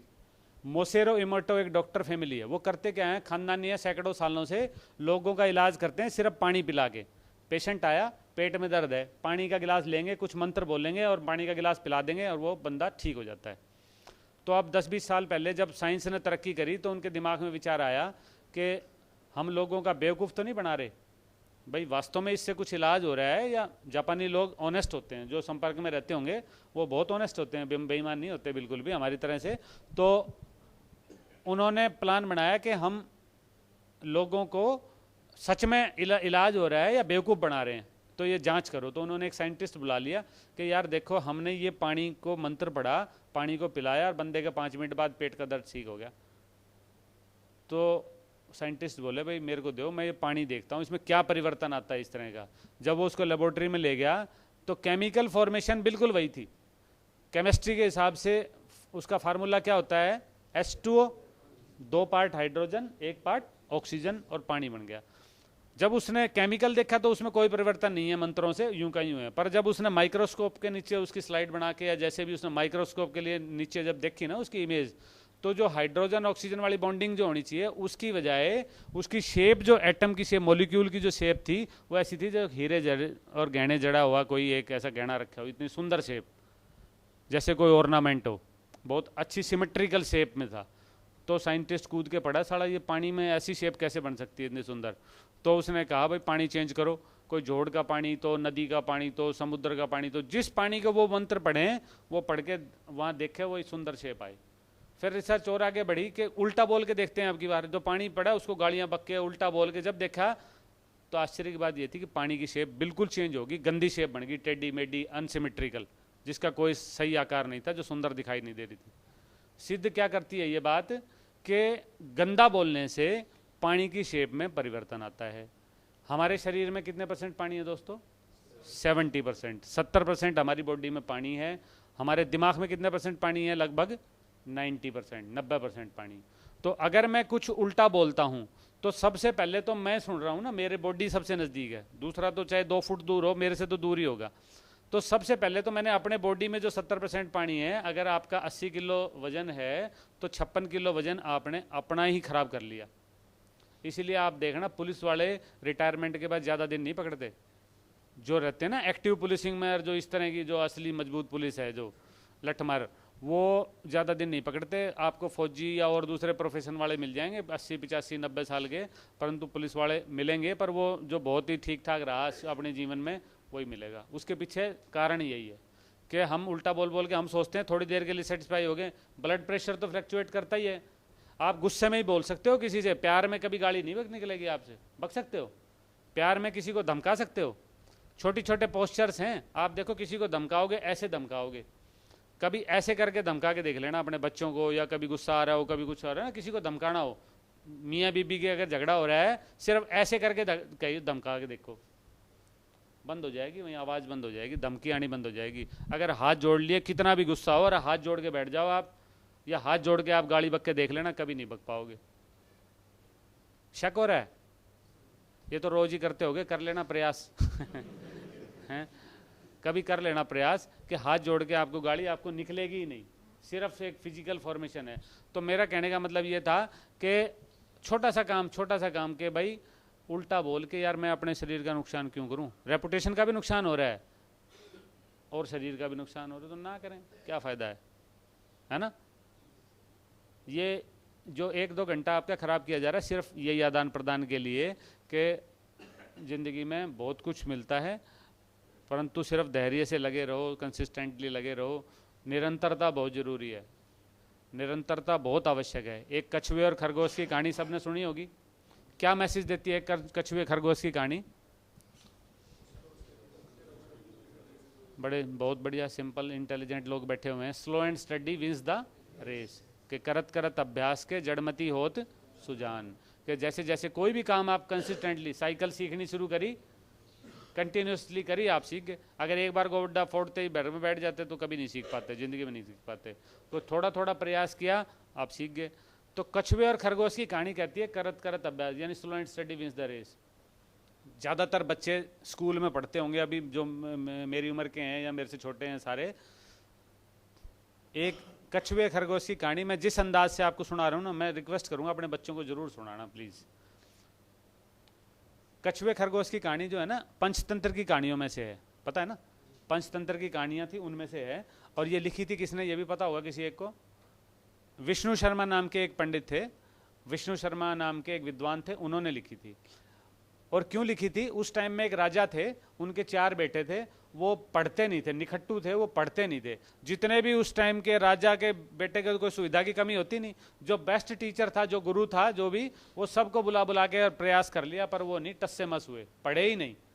तो ऐसे में क्या हुआ कि राजा ने सोचा कि ये तो पढ़ेंगे नहीं। तो विष्णु शर्मा जी की बड़ी तारीफ थी आसपास के एरिया में, तो उन्होंने विष्णु शर्मा जी को बुलाया कि जी ये पढ़ तो रहे नहीं, मेरे को बोला जी मैं पढ़ा तो दूंगा, परंतु आप बीच बीच में ना छेड़ना मेरे को, मैं अलग ढंग से पढ़ाऊंगा। बोला ले जाओ। तो वो उनको ये कहानियाँ सुना सुना के उन्होंने उनको विद्वान बना दिया। तो विष्णु शर्मा जी कोई बेवकूफ़ आदमी तो थे नहीं, जो जिनको कोई नहीं पढ़ा पाया उनको उन्हें पढ़ा पढ़ा के सिर्फ कहानियाँ सुना सुना के विद्वान बना दिया। अब एक बात बताओ, कछुए की और खरगोश की दौड़ कोई तुक बनता है भाइयों? कोई भी बेवकूफ़ आदमी भी समझेगा यार, कछुए कछुए की दौड़ करवा लेता, कछुए या खरगोश खरगोश की करवा लेता। एक 25 साल का एक नौजवान बैठा हुआ है, एक 8 साल का लड़का खड़ा हुआ है, नु भाई दोनों की दौड़ करो, ऐसे ही होगी ना? ये तो संभव नहीं है ना। परंतु मूर्ख आदमी तो था नहीं वो, जो आदमी इतना विद्वान था, विष्णु शर्मा जी तो इतना मूर्ख तो थे नहीं कि ऐसे ही कर दिया। इसके पीछे पता मैसेज था क्या? Slow and steady wins the race, हमने मोटा मोटा मैसेज निकाल लिया। असल में वो क्या दिखाना चाह रहे थे? वो 2 मानसिकता दिखाना चाह रहे थे, एक कछुए की मानसिकता, एक खरगोश की मानसिकता। स्लो एंड स्टडी की बात आई है। खरगोश की मानसिकता कैसी है? शारीरिक क्षमता बहुत मजबूत है, शारीरिक क्षमता के हिसाब से कोई कमी नहीं है, फुर्ती में कोई कमी नहीं है, भगवान ने बहुत अच्छी क्षमता दे रखी है। परंतु मानसिक क्षमता कैसी है? कमजोर है। मानसिक क्षमता ऐसी है कि मस्त मलंग टाइप है, अपने जो टारगेट के प्रति सीरियस नहीं है, कि भाग्या तो भाग्या, नहीं तो रुक गया। एक बार भाग्या, टारगेट की तरफ ध्यान नहीं है, नहीं तो थोड़ा सा और भाग लेता, जाके वहीं खत्म कर देता। कोई ऐसा तो था नहीं मैराथन हो रही थी 50 किलोमीटर की है, कछुआ कितना चल सकता है? 1-8 किलोमीटर की होगी। आधी दूर आई गया तो उन्हें देखा कछुआ तो धीरे धीरे आएगा। दूसरे को कमजोर समझना, अपने लक्ष्य के प्रति सीरियस ना होना, और मस्त मलंग प्रवृत्ति, कछुए की प्रवृत्ति, ये क्या हो गया? फेल हो गया। और दूसरी तरफ किसकी प्रवृत्ति दिखाई है? सॉरी, ये खरगोश की प्रवृत्ति थी। और दूसरी तरफ किसकी प्रवृत्ति है? कछुए की। कैसी प्रवृत्ति है? एक तो मन देखो कितना मजबूत है उसका, कि जब कछुआ बराबर में खड़ा हो गया दौड़ने के लिए, तो उसने ये नहीं कहा जी मेरा तेरा यार कहाँ मुकाबला भाई, वरना शुरू में ही मैदान छोड़ जाता। एक है ना, मन के हारे हार है, मन के जीते जीत। शारीरिक क्षमता से ज़्यादा जरूरी है मन की क्षमता। जब वहाँ गीता महाभारत के समय में आपने सबने देखा होगा, जब कृष्ण जी और वो सारथी बन के और अर्जुन को लेके गए युद्ध के मैदान में, तो सब कुछ देख के माहौल वहाँ पे, शरीर तो वही था, धनुष भी था, गांडी उनका, साथ में सारथी भी वही था, रथ भी था, सेना भी थी। परंतु वहाँ पे अर्जुन जी क्या कह रहे हैं कि मेरे से तो ये गांडी उठाया नहीं जा रहा, मेरे तो हाथ पैर काँप रहे हैं, मेरे को तो चक्कर आ रहे हैं, मेरे को तो कुछ समझ में नहीं आ रहा कि क्या करूँ। ऐसे ही हुआ था ना। फिर गीता का उपदेश दिया कृष्ण जी ने, सिर्फ 45 मिनट में बोले। वो संडे का दिन था उस दिन, और 45 मिनट में क्या किया? उसकी बैटरी चार्ज कर दी। इतना मोटिवेट कर दिया कि जो मन की जो कमजोरी आ गई थी ना, क्योंकि मन ज़्यादा इंपॉर्टेंट है। शारीरिक रूप से तो हम सारे खरगोश वाली क्षमता है, पुलिस में भर्ती हुए हैं, दौड़ भी कर रखी है, long jump, high jump, training व्रेनिंग सब कुछ कर रखी है। परंतु क्षमता यहाँ जिसकी खरगोश वाली बनेगी वो आगे जाएगा। और वो क्षमता खरगोश वाली कैसी है कि लक्ष्य के प्रति तो सीरियस, मन से मजबूत, और तीसरी जो मोटी चीज़ है वो क्या है? कंटिन्यूटी, निरंतरता, लगातार चल रहा है। चल पड़ा तो उसने जब देखा खरगोश सो रहा है, तो उसके बाद उसको देख के भी आलस्य नहीं आया, उसको देख के भी नहीं समझा यार मैं भी सुस्ता लूँ थोड़ी देर, साला ये तो सो ही रहा है, आराम से चला जाऊँगा। नहीं, कंटिन्यूस चलता रहा, कंटिन्यूस चलता रहा, और क्या हो गया, जीत गया। बहुत आसान हो गया उसके लिए, फिर वो काम, जीत मिल गई तो आसान अपने आप ही हो गया ना। तो आप सब लोग भी अगर कछुए वाली मानसिकता रखोगे, थोड़ा थोड़ा थोड़ा थोड़ा चलोगे, तो दुनिया में कोई ताकत नहीं है कि आप कहीं पिछड़ जाओ, किसी तरीके से भी पिछड़ जाओ, बशर्ते कि कंटिन्यूटी रहनी चाहिए। एक दिन सफलता नहीं मिली तो दूसरे दिन मिलेगी, तीसरे दिन मिलेगी, सारी मिल के रहेगी। जो पिछले 150 साल में कब से चल रही है हमारे पुलिस सिस्टम, वो एक दिन में मैं चाहूँ या आप चाहो तो नहीं हो सकता कुछ भी, परंतु अगर निरंतर प्रयास करेंगे तो हो जाएगा। हमने वोट तो लेने नहीं, परंतु वही अपना ऑरा क्यों खराब करें यार, क्यों रेपुटेशन खराब करें। दुनिया ने तो अब आगे आगे समाज में सुधार की आवश्यकता है। अब देख रहे हो ना सरकारें क्या कर रही हैं, अब से पहले भी सरकारें देखी होंगी आपने, क्या करते थे, कभी ऐसा नहीं था कि हर 3 महीने में जी 100 दिन हो गए देखो जी हमारी परफॉर्मेंस, 6 महीने हो गए फिर देखो जी परफॉर्मेंस, साल भर हो गया देखो जी परफॉर्मेंस, हो रहा है ना ऐसे। तो अब हमारे को भी बदलाव की ज़रूरत है, अब परफॉर्मेंस दिखानी पड़ेगी हमारे को, तो ही काम चलेगा, अदरवाइज नहीं चलने वाला दोस्तों। और कछुए वाली मानसिकता अगर रखोगे तो निश्चित रूप से आप हो जाओगे पार, कोई रोकने वाला कोई काम नहीं है इसमें। प्रयास करेंगे ना सभी, बहुत बढ़िया है, बड़ा जोश है सभी के अंदर, और ये मजबूती का जोश और ये सारा बना रहे आपके अंदर, तो फिर कामयाबी में कोई ऐसा चूक नहीं है कि आप ना कर पाओ, बिल्कुल। बशर्ते मैं वो जो शुरू में जहाँ से शुरू किया था कि अपने को ध्यान रखो, अपने परिवार का ध्यान रखो। ईमानदारी से बताएंगे कितने लोग ऐसे हैं जो पिछले 1 साल में अपने बच्चों को कहीं घुमा के लाए हों, शादी वादी की नहीं बताना भाई, अपने बच्चों को कहीं पिकनिक के लिए चाहे ले गए हो 10 किलोमीटर ही, कितने लोग हैं, हाथ खड़ा करेंगे, हैं वही 5-6 लगभग इतने ही रहते हैं रोजाना। अब 70-80 आदमियों में से 5-6 का हो जाना, डाउन कर लो, बहुत बहुत बहुत कम संख्या रहती है ये। हम जो है ना देश और समाज और ये सब चीज़ तो बाद में, पहले तो दोस्तों अपना, पहले तो मैं और अपना परिवार। अगर मेरे पेट में दर्द है तो मेरी वाइफ और मेरा बच्चा और उसको मैं बाद में संभालूंगा, पहले अपना पेट का दर्द मिटवाऊंगा। और अगर मैं ठीक हूँ और पड़ोसी के पेट में दर्द है तो पहले अपने परिवार को संभालूंगा, ऐसे ही है ना भाई। तो ये जो नहीं जा रहे ना, एक बच्चों की एक बुक आती थी विजडम, अब भी आती होगी शायद, मैंने उसमें एक छोटी सी स्टोरी पढ़ी थी, सबसे शेयर करता हूँ। वो स्टोरी क्या कहती है कि एक छोटी सी बच्ची थी, वो शाम के टाइम पार्क में चली गई घूमने के लिए, और जब रात को वापस आई लौटी, तो वो अपनी माँ को कुछ सरप्राइज देने के लिए एक पर्दे के पीछे खड़ी होगी छुप के।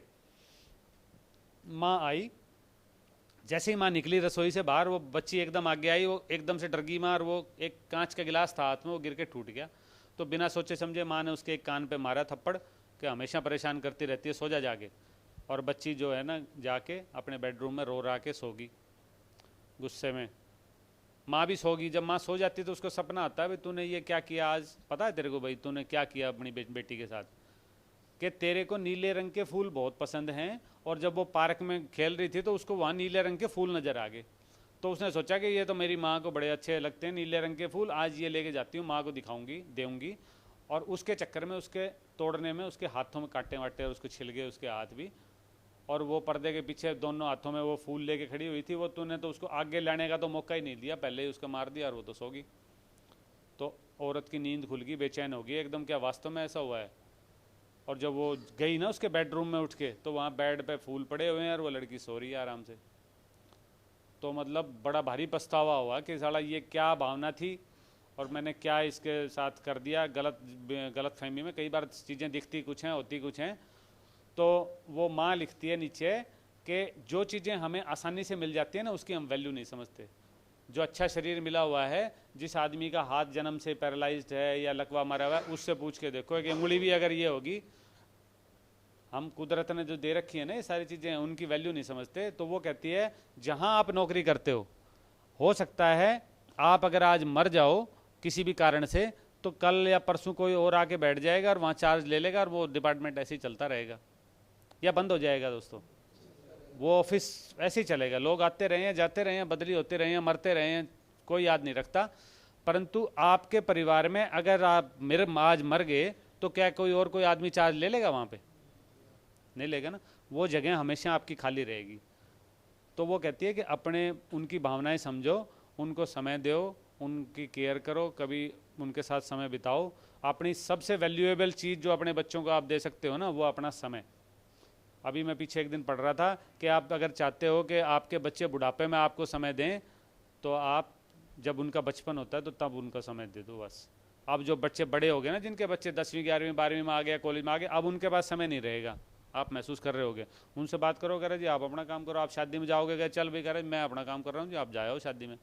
होता है ना ऐसा अक्सर, क्योंकि जब छोटे हैं ना, जो जिनके बच्चे छोटे हैं, वो अभी थोड़ा सा समय दो। जरूरी नहीं है आप उनको सिंगापुर घुमा के लाओ या ऑस्ट्रेलिया घुमा के लाओ, आसपास कभी एक आध दिन ले गए, उससे नॉलेज भी बढ़तेगी बच्चे की और घर में विकास भी होगा, आपकी फैमिली में भी अच्छे टर्म्स बनेंगे।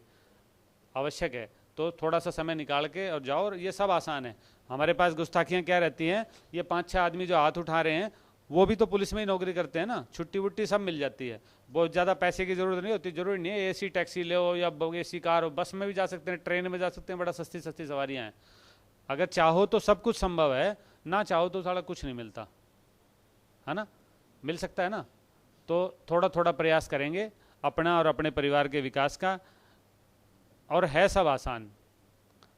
एक मैंने एक बुक पढ़ी, द सीक्रेट, एक राइटर है ब्रेंडा रायन, वो लिखती है द सीक्रेट। वो कहती है कि वर्ल्ड का 90% पैसा 10% लोगों के पास है। मानते हो ना इस बात को? और 10% पैसा बचे हुए 90% के पास है। आप अपने आप को किस में समझते हो, वो 10% अमीरों में या 90% गरीबों में? हम तो 90% में ही है ना सारे। वो जो जादू है ना, जो वो 10% लोगों के पास है, जो 90% पैसे को खींच लेंगे, उस किताब में हजारों उदाहरण दे रखे हैं। आप भी अगर पढ़ना चाहो या आपका परिवार में कोई पढ़ना चाहे, द सीक्रेट है, यूट्यूब पे भी उसका 1 घंटे की एक वीडियो है कि वो क्या ताकत है कि वो 90% पैसा के वो 10% लोगों ने खींच लिया। ऐसा नहीं है, वो बहुत मेहनत करते हैं। मेहनत तो एक मजदूर करता है सुबह से शाम तक, पर वो अपने बच्चों के लिए रोटी भी जुगाड़ नहीं कर पाता बेचारा। परंतु वो जो जादू है ना, मैं आपको शेयर करता हूँ, आप पढ़ोगे तो आपको भी पता चल जाएगा। वो जादू है, कुदरत ने हमारे मन में, हमारे दिमाग में वो विलक्षण ताकतें दे रखी हैं जिसका हमारे को आभास नहीं होता। वो लोग पता क्या करते हैं, वो लोग सिर्फ अमीर होना महसूस करते हैं, सोचना शुरू कर देते हैं अमीरी के बारे में। ये तो सिद्ध है कि आप आज जहाँ बैठे हो ना, ये पता कहाँ है आपकी स्थिति। हो सकता है आप में किसी का बहुत बढ़िया लग्जूरियस घर बन गया हो, और हो सकता है कोई आप भी किराए के घर में रह रहे हो। वो पता किस चीज़ पे डिपेंड करता है कि आज से 5 साल पहले आप किन लोगों के पास बैठते थे और कैसी पुस्तकें पढ़ते थे, कैसा पुस्तक या कहीं भी कुछ पढ़ रहे हो। क्योंकि इसके लिए इनपुट का साधन तो या तो पढ़ के देख के कुछ आ सकता है या सुन के आ सकता है, दो ही तो माध्यम है। खा के तो ज्ञान मिल नहीं सकता कुछ भी। तो आप आज कहाँ पे हो ये डिपेंड करता है 5 साल पुरानी बात, और आज से 5 साल बाद आप कहाँ होगे ये डिपेंड करता है कि आज आप क्या पढ़ रहे हो और किन के साथ रह रहे हो। बहुत से लोग कहते हैं ना जी सारे उपाय कर लिए, मेरी तो ज़िंदगी में विकास कुछ हो ही नहीं रहा। तो उससे पूछो भाई क्यों नहीं हो रहा? क्योंकि अपने विचारों में विकास नहीं हुआ ना, वही यूं का यूं है, तो वैसी ज़िंदगी चलती रहेगी और बदल सकता है खुद ही। तो वो ब्रेंडा रायन कहती है कि आप चाहते हो कि मेरे तो 500 गज की कोठी हो सेक्टर में लग्जरियस, और मेरे पास एक 10 लाख रुपए की गाड़ी हो, कुछ करने की ज़रूरत नहीं है, आप सिर्फ सोचना शुरू कर दो और शक नहीं होना चाहिए। वो कहती है अगर शक बीच में आ गया कि ना ऐसे सोचने से क्या होगा, फिर नहीं कर सकते कुछ भी। और ऐसा महसूस करना शुरू कर दो, अनुभव करो कि वास्तव में आप वैसे ही रह रहे हो, लग्जरियस कार है, बढ़िया ठाठ हो रहे हैं, ऐसा अनुभव करना शुरू करो। वो कह रहे सिर्फ 40 दिन का है। आपने तन्मयता से अगर 40 दिन ऐसा सोच लिया ना, तो आपके दिमाग में इस तरह के आइडियाज आने शुरू हो जाएंगे कि आप फिर वो काम करोगे। पीछे एक सज्जन ने मेरे को कहा जी, वहाँ गाजियाबाद में कोई बहुत बड़े विद्वान आए हुए हैं, 1000 रुपये में 1 घंटे की क्लास लेते हैं और बड़ी ज्ञान की बातें बताते हैं। मैं ढूंढता रहता हूँ, मैं सोचा यार चल सुन के आता हूँ भाई क्या है 1000 रुपये में। तो मैं चला गया। उन्होंने जो 1000 रुपये में जो 1 घंटे में बात बताई ना, मैं आपको फ्री में और एक मिनट में बता देता हूँ। उन्होंने सिर्फ एक चीज़ समझाई, भाई आप चाहते हो कि आपका बेटा 10वीं क्लास में पढ़ता है, आप चाहते हो कि 98% नंबर ले। तो वो महाराज बोले कि मैं आपको ऐसा फार्मूला देता हूँ कि 98 से 97 आ जाए ना, तो 1 लाख के बदले में आप 10 लाख रुपये, 1000 के 10 लाख रुपये ले जाना मेरे पास आके। और फार्मूला उन्होंने क्या बताया कि बच्चे की साल की शुरुआत है, उसको कहते भाई तू किताब विताब रख दे, पढ़ना की ज़रूरत नहीं है, छोड़ दे वही। हम भी आश्चर्यचकित हो गए, साला ये कौन सी ऐसी विधि है कि आप किताबें एक तरफ रख दो, 98% नंबर ले लो। पर फिर मैं सहमत हो गया, आप भी हो जाओगे। वो कहता है कि बच्चे को कह दो एक कागज़ पे लिख के रख ले कि मैंने 98% नंबर लेने हैं, और दिन में 50 बार तूने ये पढ़ना है, यही सोचना है कि मेरे को 98% नंबर लेने हैं। शाम को सोते टाइम यही सोचते सोचते सोना है मेरे को 98% नंबर लेने हैं। सुबह उठते ही आपने यही सोच के उठना है कि मेरे को 98% नंबर लेने हैं। होगा क्या कि आपकी नींद उड़ जाएगी, बच्चे की खाना पीना भूख प्यास सब मिट जाएगी, उसकी अपने आप जुगाड़ ढूंढेगा, देखना आपकी जान खा जाएगा। वो ट्यूशन पढ़ूंगा, वहाँ स्कूल में एडमिशन करवा, मेरा चेंज करो, ये करो। क्योंकि उसके सबकॉन्शियस माइंड में 40 दिन में अगर बिना शक के उसने ये काम कर लिया तो उसके सबकॉन्शियस माइंड में वो जो घुस गई ना एक बार वो बात, वो फिर वो अपने आप जिंदगी हो जाए। कई बार आपने देखा होगा कि कोई बहुत विशेष काम हो ना, अब तो बड़े हो जाते हैं, हम पक जाते हैं, पर जब बचपन में होगा कभी कहीं बाहर जाना होगा या कल सुबह कोई और कोई बड़ी कोई उपलब्धि प्राप्त होनी है, कोई इनाम मिलना है, कुछ होना है या कोई और बड़ा काम होना है, तो नींद नहीं आती। होता था ना ऐसे, अभी भी होता होगा बच्चों में जैसे होते हैं। हम बड़े होकर पक गए तो नहीं हुआ, परंतु आमतौर पर ऐसा महसूस करते हैं कि वो आपकी नींद उड़ जाती, क्योंकि आपके सबकॉन्शियस माइंड में वो घुस गई। वो हो सकता है 1 घंटे में घुस जाए, हो सकता है वो 40 दिन में घुसे, पर वो एक बार अगर वो घुस गई फिर आपको खाना पीना सब छूट जाएगा। और ऐसे उसमें हजारों उदाहरण दे रखे हैं द सीक्रेट में, जो आज भी दुनिया में धरती पे वो लोग हैं जो वास्तव में इस तरह से करके। धीरू भाई अंबानी क्या करते थे? पेट्रोल पंप पे नौकरी करता था ना, तो ऐसा क्या जादू कर दिया कि पेट्रोल पंप से वो मिल गया उसको, आज इतने वो उसकी औलाद और वो उसके परिवार जो है वो इस लेवल पे है कि वर्ल्ड के कुछ लोगों में नाम है अमीरी में। बहुत सारे उदाहरण, हजारों उदाहरण आपके आसपास देखने को मिलेंगे, शहर में मिल जाएंगे, बशर्ते कि आप उस चीज़ को अडॉप्ट करो, उस चीज़ को पकड़ के करना शुरू करो। फिर आपको अवसर मिलेंगे, कोई प्रॉपर्टी डीलर हो सकता है आपसे यारी करे, कोई हो सकता है कोई आदमी सलाह देने वाला आ जाए, यार उड्डा के प्लॉट निकल रहे हैं, एक भर दे यार, 5-4 हज़ार रुपये लगने हैं, हो सके निकल जाए। अपॉर्चुनिटी को अगर आपने छोड़ दिया ना फिर कुछ नहीं होने वाला। अवसर जब भी जिंदगी में आएगा उसको पकड़ लो। रामायण सबने देखी है ना, रामायण में एक पात्र है अंगद। किस काम के लिए फेमस है अंगद? पैर जमाने के लिए। जिससे पूछोगे अंगद जी ने पैर जमाया था जी लंका में जाके, ताकत में तो कम था नहीं, किसी राक्षस से पैर नहीं हिला, तो इसका मतलब बहुत मजबूत था, परंतु भगवान नहीं बन पाया। किसी को आइडिया है कि क्यों भगवान नहीं बन पाया? बोलता सुग्रीव को बुला के कहा कि भाई एक आदमी जो सबसे योग्य समझते हो उसको यहाँ से भेजो, वो लंका में जाके और सीता जी का पता करके आएगा। तो सबसे पहले किसको बुलाया गया? अंगद को। क्यों? अंगद था बाली का बेटा और बाली थे एक राजा, तो राजा के बेटे को पहले मिलेगा ना अवसर। जो जितना नज़दीक होगा उसको ही थोड़ा सा कुछ भी समझ लो कारण उसका। राजा के बेटे को बुलाया गया कि जी वो रामचंद्र जी ने कहा है वो सीता जी का पता करके आना है, अंगद जी आप जाओ। अब अंगद था अंदर से हरामखोर, उसने सोचा कि अगर तू ऐसे ही मना कर देगा तो बेइज्जती हो जाएगी, तेरे में इतनी योग्यता नहीं है। उसने पता बड़े तरीके से मना किया। उसने कहा जी मैं चला तो जाऊंगा, परंतु वापसी में थोड़ा सा मेरे को शंका हो रही है, पता नहीं वापस आ पाऊंगा या नहीं आ पाऊंगा। अब एक बात बताओ, जो आदमी इधर से उधर कूद सकता है तो उधर से इधर कूदने में कोई बहुत बड़ा भेद है? नहीं कूद पाता। परंतु क्या था, अवसर मिला था वो छोड़ दिया उसने। उसको भगवान बनने का अवसर मिला था, अब वो उसने छोड़ दिया। अगला नंबर आया हनुमान जी का, बोला जी मैं जाता हूँ। गए सीता जी का पता करके आ गए और क्या मिल गया? भगवान बन गए। और वो भगवान बन गए जो रामचंद्र जी के कारण भगवान बने। भगवान तो रामचंद्र थे, उनसे भी आगे निकल गए। हनुमान जी का मूर्ति जहाँ लगी होती है, हनुमान जी का मंदिर होता है, वहाँ जरूरी नहीं होता हर बार रामचंद्र जी भी हों, अकेले हनुमान जी की भी होते हैं मंदिर, परंतु जहाँ रामचंद्र जी का मंदिर होगा वहाँ हनुमान जरूर मिलेंगे साथ में। अनुभव किया है ना ये। तो उनसे भी ऊंचा भगवान बन गया, सिर्फ क्या अवसर पकड़ लिया। एक अवसर मिला, अंगद ने छोड़ दिया, वरना आज हम हनुमान जी के व्रत नहीं कर रहे होते, हम अंगद के करते बातें। क्योंकि जब दोबारा फिर अवसर मिला, दोबारा फिर मौका पड़ा था ना एक और, जो हनुमान जी ने किया था बड़ा काम। क्या किया था? संजीवनी बूटी लेके आए। जब लक्ष्मण जी मूर्छित हो गए तब अंगद जी को बुलाया ही नहीं गया, उनको मौका ही नहीं मिला कि इसको भेज दिया, ये फिर कहेगा मैं तो रास्ते में ही पड़ जाऊंगा कितने कितने, इतने में लक्ष्मण जी लेंगे मर, इसलिए उसको ना बुलाओ भाई। फिर दोबारा हनुमान जी को ही बुलाया गया कि जी आप लेके आओ, और गया लेके आ गया। क्योंकि आपने एक बार, आप जहाँ भी नौकरी करते हो सकता है कुछ चौकी इंचार्ज या सचो या कोई कमांड करने वाली पोस्ट पे सारे बैठे हुए हैं, करते क्या हो, जो काम करने वाला होगा उसी को बुलाया जाएगा कुछ काम होगा तो। जो पहले ही निकम्मा अगर छोड़ रही हो क्या करेगा, पहले हटा, तो उसको फिर वो अवसर मिलेगा ही नहीं, वो करेगा ही नहीं कुछ भी। अब हमारे को अवसर, हमारे में से कौन ऐसा आदमी बैठा हुआ है जो कभी नाकाबंदी नहीं की? जिसने है कोई? सबने करी है ना भाई। अब वो आदमी कौन कौन है जिसने नाकाबंदी के दौरान आज तक कोई चोर या कोई कट्टा या कोई चोरी की मोटरसाइकिल वो पकड़ी हो? हाथ खड़ा करेंगे। 2 4 5 6 7 8 9। आज वास्तव में अच्छे लोग हैं, नहीं तो यहाँ पे 2 या 3 से ज़्यादा हाथ नहीं उठते कभी भी। आज 9 आदमियों ने हाथ उठाए हैं, बड़ी बहुत गर्व की बात है। तालियां बजाओ इन 9 आदमियों के लिए, पहली बार हुआ है ये। कई तो तालियां बजाने में सोच रहे हैं साला पकड़ा तो इसने, मैं क्यों बजाऊं, है ना। तालियां भी देखे ना कितनी बढ़िया गड़गड़ाहट आई, एक बार फिर बजा लो, इनका हौसला तो बढ़ेगा। इसमें तो कोई पैसे नहीं लगते, बहुत देर से बैठे हो, थोड़ी हाथ पैर मूवमेंट हो जाएगी। इन्होंने पता है क्यों पकड़ दी?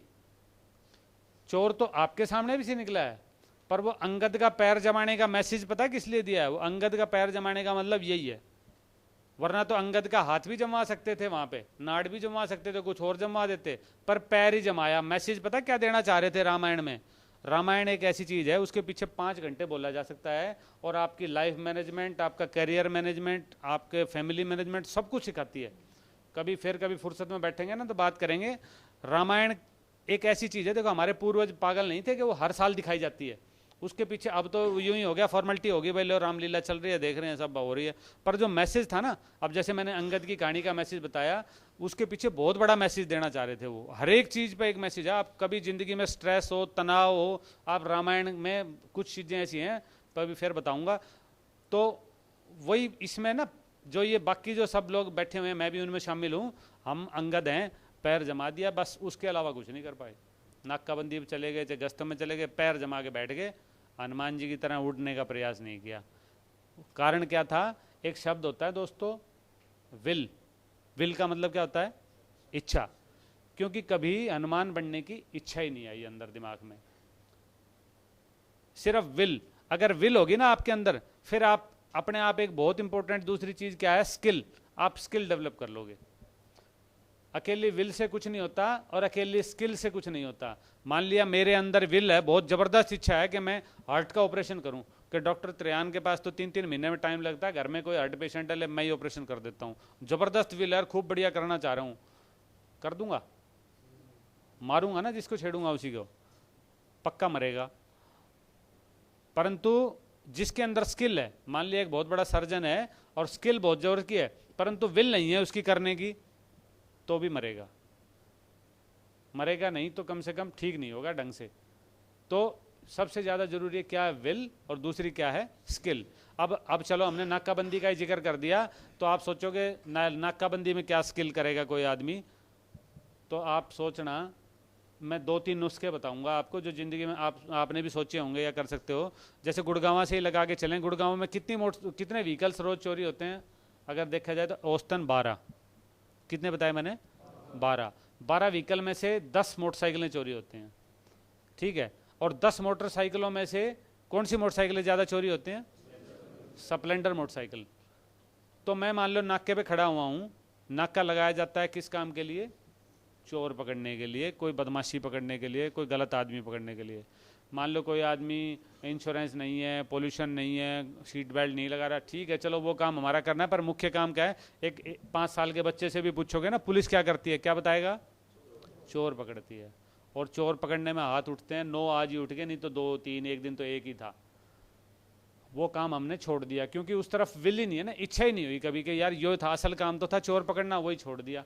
तो चोर पकड़ने के लिए सबसे पहले आपको थोड़ा सा स्किल डेवलप करनी पड़ेगी कि यार सारी मोटरसाइकिलें तो 10 में से 8 चोरी हो रही है रोजाना, स्प्लेंडर, तो मैं स्प्लेंडर पे ही ध्यान दूं। मान लो और कुछ जा रहा है, हम करते क्या नाके पे, आप भी अक्सर देखते होगे, कोई 70 साल का 1967 मॉडल की एक विक्की लेकर आ रहा है, रोक ले ताऊ, काट ले कागज, है ना। अब वो ताऊ पर क्या कागज देखोगे, बेचारा कोई पोता साथ ले रहा होगा, कोई सब्जी लेने जा रहा है, कोई क्या उसकी विक्की के कागज कौन लेके भाग रहा है दूसरे ने। असली चीज़ जो थी ना स्प्लेंडर मोटरसाइकिल, और स्प्लेंडर भी जो तजर्बेकार होंगे, आप देखना कभी पुरानी मॉडल की चोरी, आत्माराम जी, पुरानी चोरी नहीं होती है, देखा होगा ना आप। अगर 2015 चल रहा है तो 15, 14 और 13, बस जो प्रोफेशनल चोर है वो इससे पुरानी मोटरसाइकिल नहीं ले जाता। जो कबाड़े में बेचने वाला वो तो कोई सी भी ले जाएगा, 25 साल पुरानी भी, पर जिसको रीसेल करनी है वो नई मोटरसाइकिल बिकती है, चाहे बिकोगी 3000 की बिकती है, तो वो ले जाएगा 2 या 3 साल पुरानी या नई मोटरसाइकिल। तो मैं नाके पे खड़ा हूँ तो मैं देखूँ कि और दूसरा जा रहा है, बेशक से चोरी का भी जा रहा है, जान दे यार, अब तो मेरे को स्किल डेवलप करनी है, मैंने भी अगली बार मीटिंग में हाथ उठाना है तो थोड़ा सा इसका अप्लाई करूँ, थोड़ा स्मार्ट वर्क शुरू करूँ। तो स्मार्ट वर्क क्या करेगा? स्प्लेंडर पे ध्यान रखेगा, नई स्प्लेंडर होगी। फिर तीसरी चीज़ देखेगा, कागज़ वागज़ तो बाद की बात है, पहले बंदे की शक्ल देख लो कि कभी देखा तुमने 65 साल का कोई चोर हो, मोटरसाइकिल चोर? नहीं ना। कितने साल के तक के होते हैं चोर? 25, 30, 20, 22, है ना। तो 30 साल से नीचे की उम्र वाला भाई इसको रोकना है। और 30 साल में भी मान ले 50 आदमी निकलेंगे 1 घंटे में, 30 साल से नीचे के भी, उन सब से आपने दिमाग खर्चना शुरू कर दिया तो आपकी एनर्जी तो वो खा जाएंगे। फिर हमने देखना है कि चोर तो नाके पे आएगा ही नहीं, चोर तो पीछे से यू टर्न लेगा। तो जहाँ 4 आदमी खड़े हो तो एक आदमी को यार या 2 आदमी पीछे खड़े कर दे, जहाँ से पीछे भागेंगे वहाँ तुम पकड़ना। जरूरी नहीं हो चोर हो, कोई वैसे भी बच्चा भी हो बड़ा भी हो भाग जाता है यार, पुलिस जाके 10 मिनट खराब करेगी, कागज़ दिखा ये दिखा, भाग जाता है।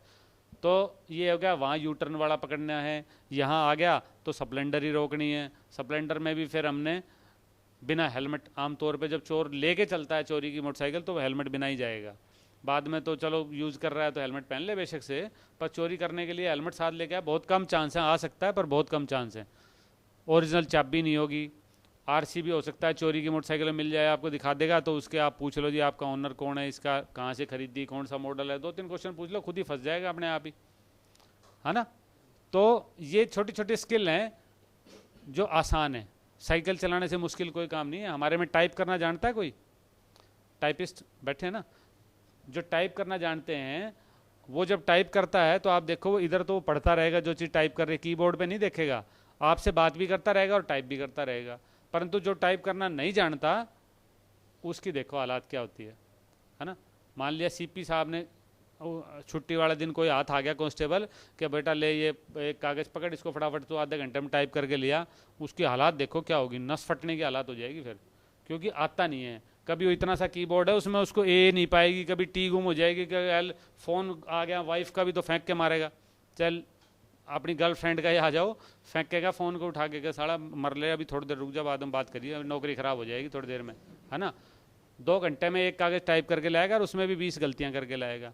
खूब कॉन्शियसली कर रहा है, अगर अनकॉन्शियसली ये करेंगे, ध्यान दे के नहीं करेंगे जो टाइपिस्ट हैं, उसके लिए रूटीन का काम है। तो जो अगर थोड़ी थोड़ी आदत डालोगे तो आपको नाके पे जाके कुछ पकड़ना आपके लिए बहुत रूटीन का काम हो जाएगा। जो बाहर फील्ड में है आप भी हाथ उठा पाओगे, अपने बच्चों को कुछ बता पाओगे। घर पे जाके बच्चे पूछेंगे, 1 दिन 2 दिन ना भी पूछते हो, परंतु आपसे रिटायरमेंट के टाइम तो ज़रूर पूछा जाएगा, जी कुछ किया,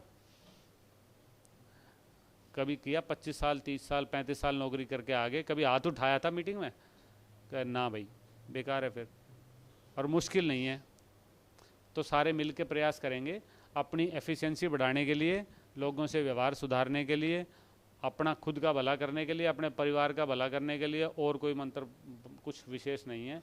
अब आप में से कोई अगर कुछ कहना चाहे तो बता सकता है फटाफट से। कोई बोलना चाहेगा? 1 वे ट्रैफिक नहीं चलना चाहिए भाई। किसी का कुछ हो, कोई क्वेश्चन, कोई जिज्ञासा, कुछ बात तो कर सकते हो।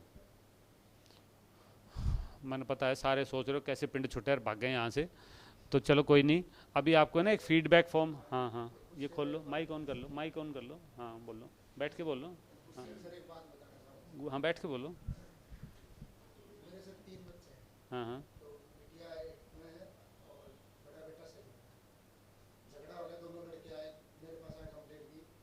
पापा इसको डांट मारो। वो बिटिया तो उसको कुछ कह नहीं रही, बोल रहा है बेटा लड़ाई नहीं है। पापा इसको डांट मारो, मैं बेटा कुछ नहीं हो गया, ठीक है। पापा डांट मारो, मैं बोले बीनू डांट। हाँ मैंने कुछ नहीं है, बस सिर्फ मैं बेटा डांट मार दी ना, हाँ डांट वर्ड मार दिया मैंने। बिल्कुल सही है, दोनों हंसे और दोनों मिल से कॉम्प्रोमाइज हो गया, है ना। जिंदगी तो मैनेजमेंट ही है ना भाइयों। पैदा हुए जब से सोच संभाला, पढ़ना शुरू कर दिया, तो तब तो चलो माँ बाप ने, हमारे को अकल नहीं थी भाई क्यों पढ़ रहे हैं। जैसे जैसे पढ़े, 10वीं कर ली, 12वीं कर ली, तो क्या हुआ, आप किस लिए कर रहे हो कि जी अच्छे कॉलेज में एडमिशन मिल जाए, अच्छी नौकरी मिल जाए, मकसद यही था ना। फिर अच्छी नौकरी मिल गई तो फिर क्या मकसद रहा कि अच्छी नौकरी मिल गई, अब अच्छा कहीं शादी अच्छी जगह हो जाए, या हो सकता है पहले कईयों की होगी, फिर बच्चे हो जाएं जी, फिर हम घर बना लें जी, फिर एक गाड़ी ले लें जी, फिर और बड़ा घर बना लें जी, फिर और बड़ी गाड़ी। कुल मिला के सारी चीज़ें घूमती किस चीज़ के पीछे हैं? आप खुशी की तलाश में घूमते हो, और कुछ नहीं है। सारे काम जो करते हैं वो सिर्फ खुशी के लिए, और खुशी बाहर घूमते रहो, ढूंढते रहो, खुशी तो अंदर मिलेगी। जैसे ही अंदर जाओगे तो खुशी मिलेगी। जहाँ सेटिस्फेक्शन होगी ना, उपलब्धि और आपकी आकांक्षा, यानी एम्बिशन जो होते हैं ना, जैसे हम उम्मीद करते हैं कि ये आदमी संपर्क में आया यार ये करके जाएगा, और वो उससे नीचे रह जाता है, फिर परेशान हो जाते हैं। बिल्कुल फार्म भरा, बच्चे का टेस्ट दिलवाया, और हम मेरे उम्मीद है कि 98% नंबर आएंगे, और नंबर आए मान लिया 75%, तो सारे कुनबे की ऐसी हालात हो जाती है माँ मर गई हो, है ना। और एक उम्मीद रखी थी कि साला पता नहीं फेल होगा कि पास होगा, और वो ले लिया 55% नंबर, तो मिठाइयाँ बटेंगी चारों तरफ। तो उम्मीद सोचना इस विषय में कि उम्मीद और उपलब्धि, इसका अनुपात अगर ज़िंदगी में ठीक कर लिया आपने, तो आप हमेशा खुश रहोगे। तो वही है, बच्चों को उसको उम्मीद थी कि डांट मारी जाएगी, वो इन्होंने डांट मार दी, खुश हो गए। बालक का क्या है, खुश हो ही जाएगा जबकि जब। चलो बच्चों, भाइयों बहुत धन्यवाद। अभी आपको ना फीडबैक फॉर्म देंगे।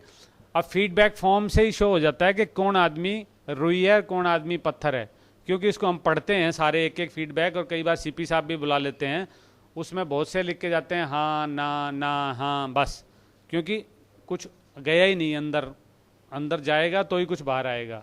तो चलो कोशिश करना कुछ लिख रहे हैं। आप जो नीचे बैठे हो बेशक खड़े होकर बाहर बैठ के लिख सकते हो, इसी से हाजिरी लगेगी। दरअसल कंप्यूटर में रिकॉर्ड जो है हम मेंटेन कर रहे हैं कि कौन कौन आ चुके हैं अब तक, वो इसी से लगेगी।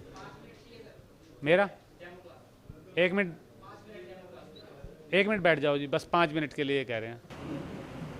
मैं तुम्हारे को अभी में टाइम वेस्ट नहीं करूँगा, 2 मिनट में भी मैं कुछ लेके जाऊँगा। कितनी होती है दोस्तों, आइडिया कभी? आज की उम्र होती है लगभग 70 साल। डिस्कवरी और इनका देखना 70 ईयर्स एज होती है आज की। जब आज की उम्र बहुत बड़ी बात है, हम भी देखो 50-55 साल के बाद हिलना शुरू हो जाता है सारा बंदा।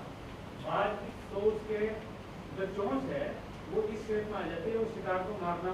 उसके लिए एक बात तो देखी होगी ना आपने, बाज की तो खासियत है कि वो मरा हुआ नहीं पाता। ये तो पता है, बाज जब 40 साल हो जाते हैं तो चोंच ऐसे हो जाती है बड़े हो के कि वो मार नहीं सकता किसी को। पंजे जो है वो बड़े पकड़ कमजोर हो जाती है। जो पंख है, जो शरीर के नजदीक रहने वाले जो पंख हैं, वो बाधा पकड़ने लग जाते हैं। अब ऐसे में उसके पास क्या अपॉर्चुनिटी बचती है, क्या बच गया, वो क्या करे? दूसरी अपॉर्चुनिटी क्या है उसके पास? दूसरा चांस क्या हो सकता है कि वो भूखा मर जाए, खाए ना कुछ। तो पता क्या करता है बाज? वो तीसरे ऑप्शन पे जाता है, ना तो भूखा मरता, ना वो कभी मरे हुए और सबसे पहले अपनी पत्थर में मार के चोंच को तोड़ता है। जैसे हमारे नाखून दिन में उसकी चोंच दोबारा से आ जाती है, फिर वो अपने पंजे तोड़ता है, फिर पंजे दोबारा से आ जाते हैं, फिर नजदीक वाला जो पंख, फिर पंख आ जाते हैं। इस सारी प्रक्रिया में लगभग 150 दिन का समय लगता है। कितने महीने हो गए? साथ फिर दोबारा से आता है, और फिर कितने साल और जिएगा दोबारा से? 30 साल नहीं करता, स्वाभिमान के साथ जीता है।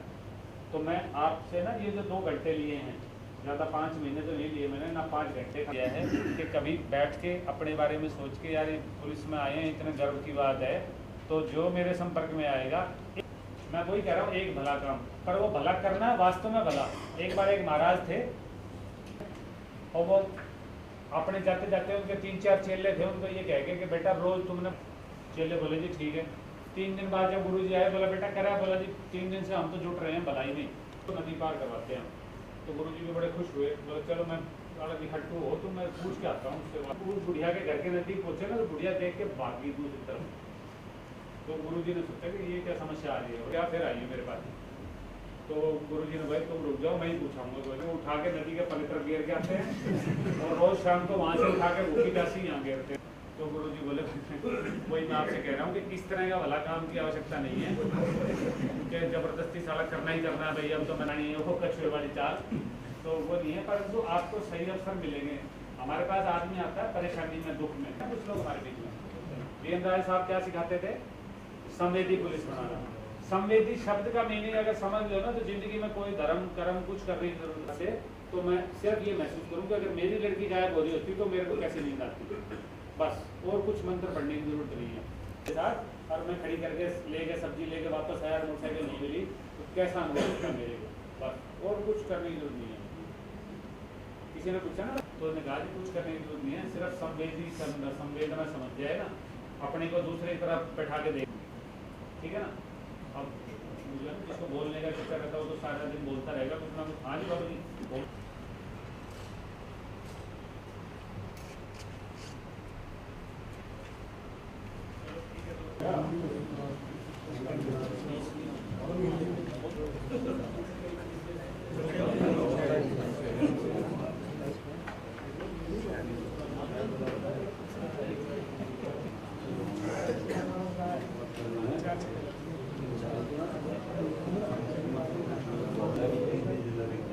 है